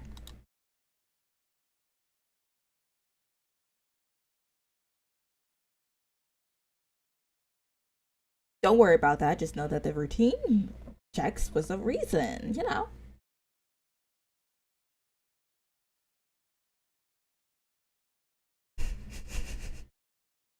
Yeah. Just a little something to whip up. Oh, vampire! Oh. Overwhelmed with shock, the passenger faints. Okay, well, good. That's one less person that we need to worry about.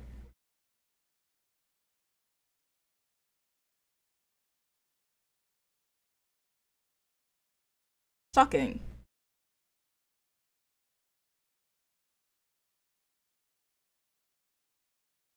No. He looks towards Rabushka.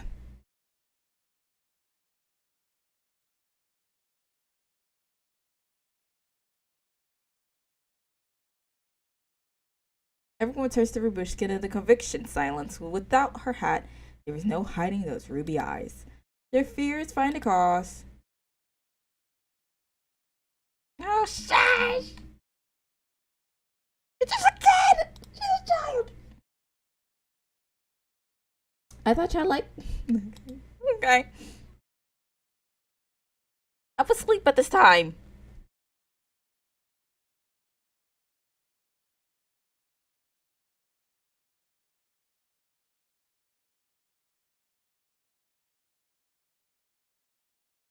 Someone set this up.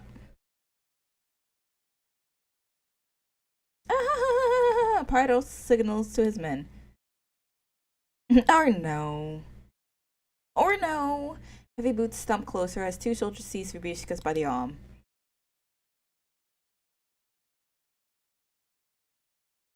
Her voice actor sounds familiar when she screamed.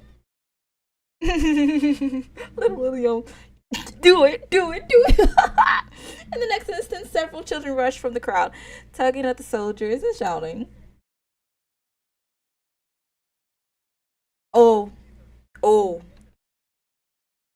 hey, put them hands back, put them hands back." One soldier raises his rifle in irritation. Put the gun back. You know what? Um, um, are we not going to talk about the elephant in the room about the guy who just pointed the gun at a kid? No, that's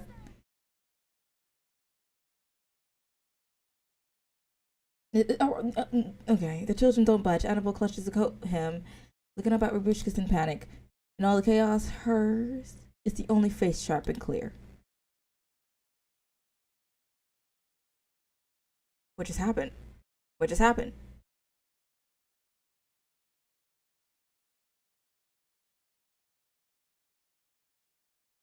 What?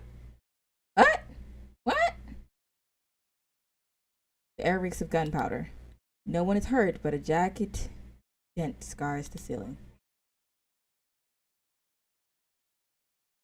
In the chaos, a small figure breaks free and hurls herself at the soldier. Let's go! Rabushka locks onto his arm, her fingers sinking deep into his skin, sucking as if to drain every drop from him.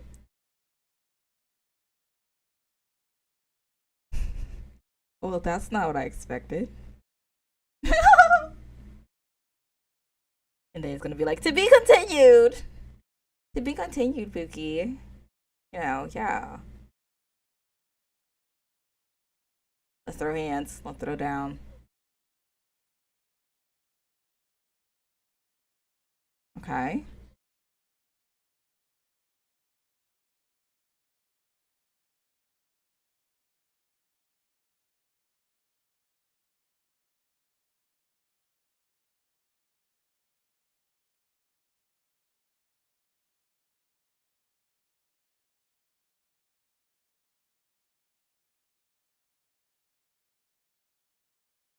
Drama!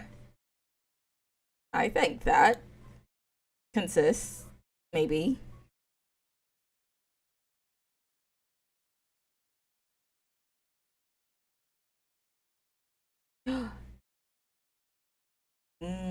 That didn't work.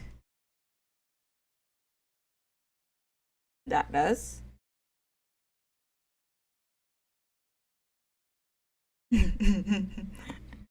I honestly feel like when he attacks, it just looks like your dad hits you with a belt. I don't know why, but that's what it's giving. One destination, 10,000 paths. How have you been lately? Not good or bad, just drifting. Since the Liberations Front disbandment, I have had plenty of time to wander, but wandering is all I could do. You need to move. You're not the kind of for rest. None of us are. Is that why you invited me to Instabil? Not exactly. The refugees. That's right. They never miss a train. They always here, waiting, hoping to get on. The only way they can think of is to crawl under the cars, cling to the beams like this. I met a boy once, the first who wasn't afraid of me. We talked at the station. He said the rich swine always find a sweet. He asked why I didn't leave. He claimed he was no swine, slipped onto the train and waved goodbye. Before he left, he said goodbye, Gorilla. He knew where you were from. But I had almost forgotten. I have no idea. What kind of idea?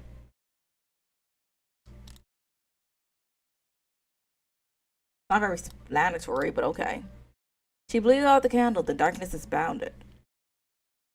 Shrouded. Something like that. The Conqueror! War. The Conqueror. War. Okay. Let's see. Amid the mimic rout, a crawling shape intrude. A blood-red thing that writhes from out. The scenic solitude. It reads with mortal pig. Edgar Allan Poe. The Conqueror Worm. Okay. Succeeding cottage.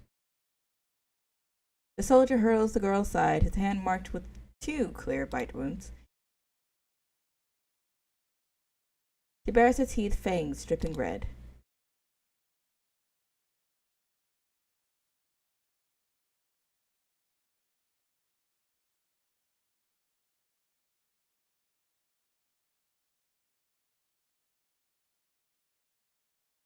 Ma'am, ma'am. The gathered people form a ring around the soldier and the girl. The children are pulled close by Dorothy. Heat surges through her body, her heart pounding faster and faster. She locks on him. Yes, any second now, and he will pale and collapse. His veins will branch like spring twigs, crawling into his eyes and mouth, and spray jets of blood like a fountain. And nothing happens. The soldier raises his hand to strike her, but his wrist is seized. The cold voice cuts in.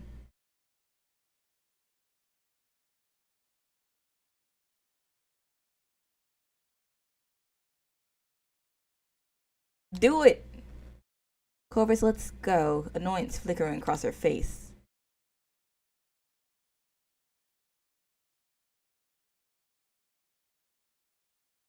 Stop the cap.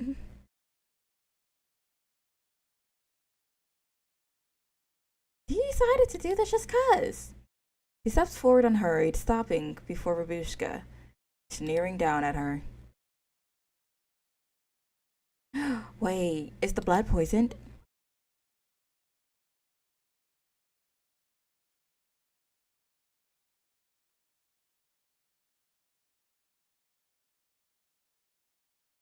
He crouches, studying her crimson eyes. What? Her lips tremble. Suddenly, she feels cold. That's why the shadow isn't there.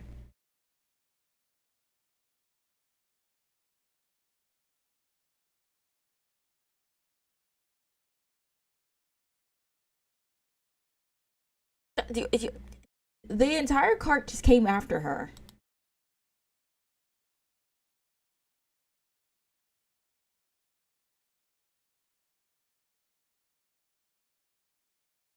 Bro.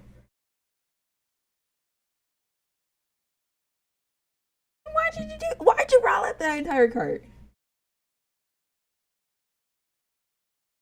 She's just a little kid. Babushka tries to shrink away, but her shadow beneath her quaking feet betrays her.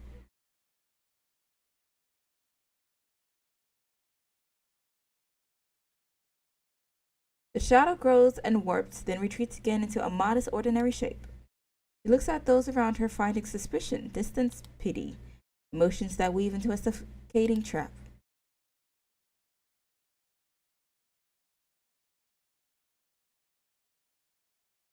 The words tumble out quick and desperate.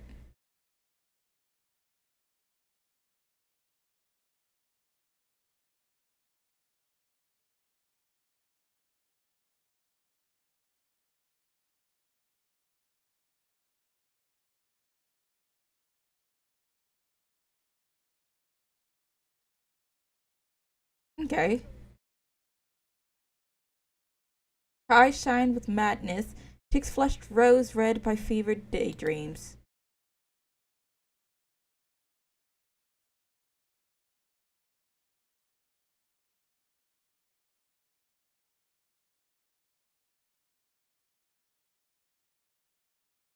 Okay.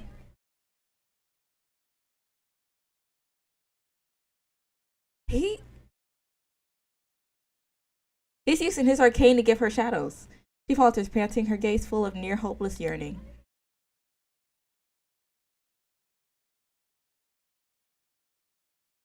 Oh, her legs give way, body crumpling like her bones are gone. The officer lowers his rifle, but without expression, hauls her up by the arm and drags her aside.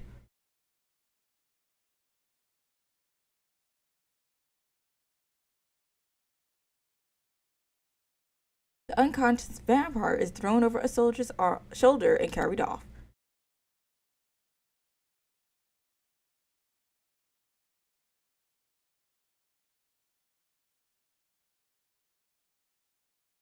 She didn't do anything.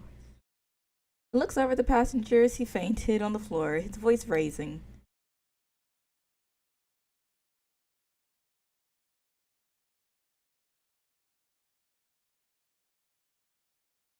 I'm telling you, he planned all of this out. Planned all of this out because Corvus wouldn't cave to have the entire train stop till morning.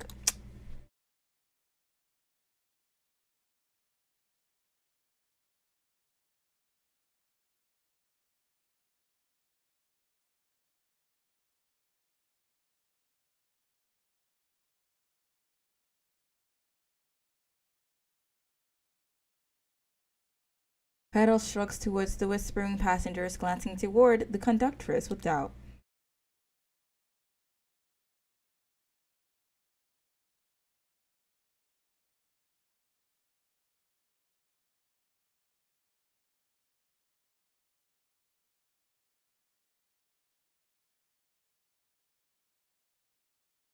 I don't like him.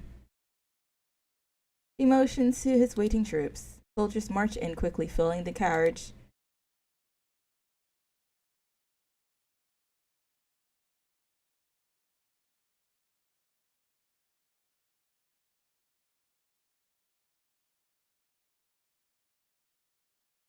Respectfully, I hope the vampire, whoever it is, jumps this man. You know,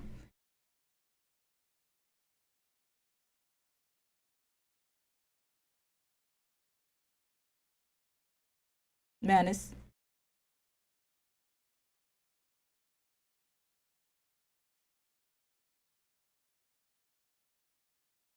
As more soldiers press in, he murmurs instructions and flips through the passengers' list.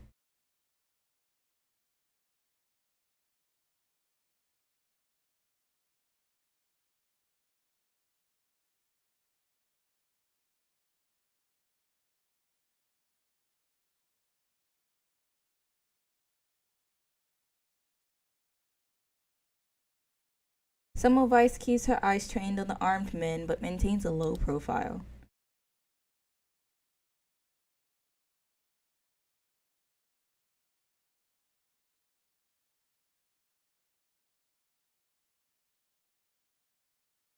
She opens her palm, staring at the dull badge etched with the mark of management dictate.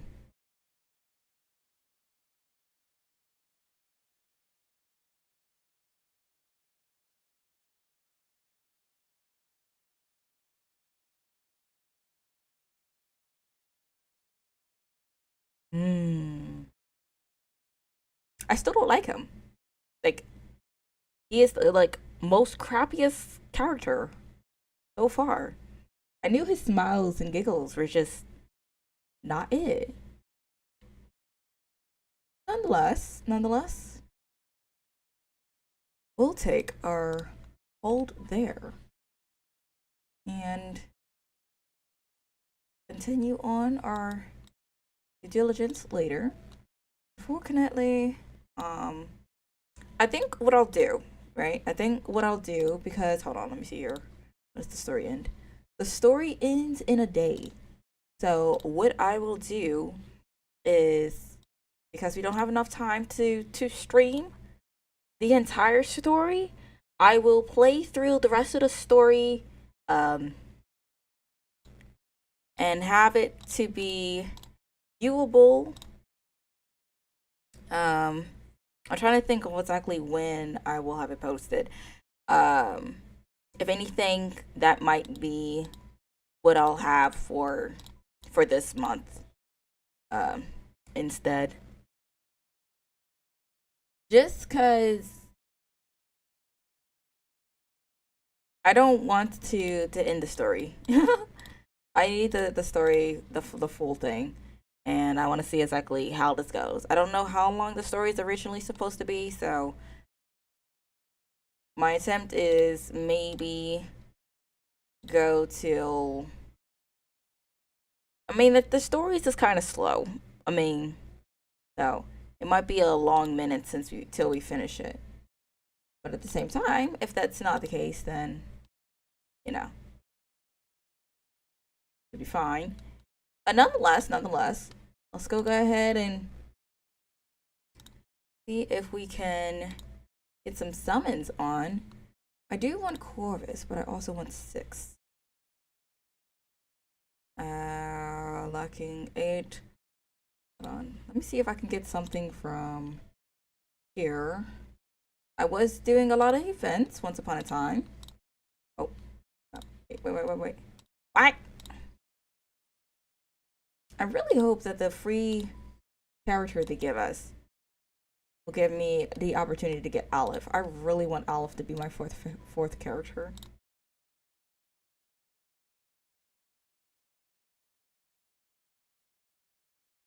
Okay, that should have done it. That should be enough to try to get this.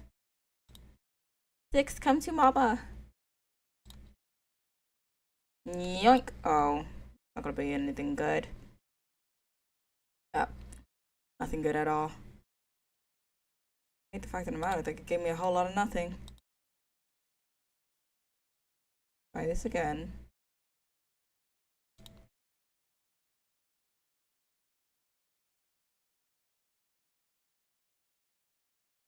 Okay.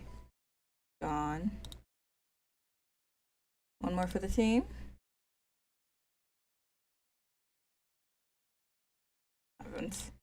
Okay, that's nothing. Repeated bonus, TTT. Okay. Well, that's that. We unfortunately have not gotten any goodies. It was a good try. Well, that was fun.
I have noticed that I was muted the entire time.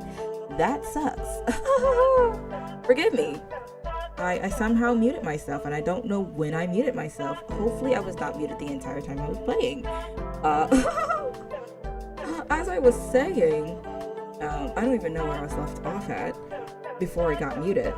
Pretty much, TLDR, I'm going to be making video for the rest of the story, and if it is over 10 hours long, then it will be posted this month for the remainder of this month, and if not, then it will be posted for next month for the start of it, and we'll go from there. I am so dumb. Forgive me if the entire time we were playing I was just muted. I hope that was not the case. Yeah. Okay, Twitter is where you can find me for any polls or any. I've gone blank. Just to interact, contact me, so forth. YouTube is where you can find all VODs and miscellaneous videos. You can also interact with the community posts. I will try to be more active on that as much as I can. Instagram is where you can find all art and animation related projects. And obviously Twitch is where you can come and join 12 a.m. Central Timing. You just hang out, if you pop in to say hi and make my day. But if not, that's fine too. Just knowing that I am entertaining enough, or even just to be in the background, will be good. But yeah. With that being said, I will attempt to finish the entirety of the story before it goes, because it's only a day and a few hours before it is officially expired, and I do want to know what happens for the rest of it. So we're gonna read through that and kind of go with that. Hopefully we can rock out and have fun. With that being said, thank you all who decided to join.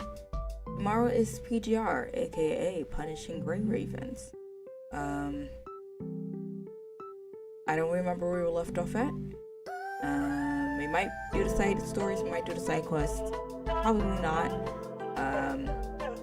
If I catch up with the story, then I will probably just to, pass the time, do the side stories and the events. But the main story is what I will be focusing on mainly. So hopefully we can have fun. I guess roll a bone or something, I don't know. With that being said, thank you all decided to join once more again, and I hope to see you tomorrow. Huzzah!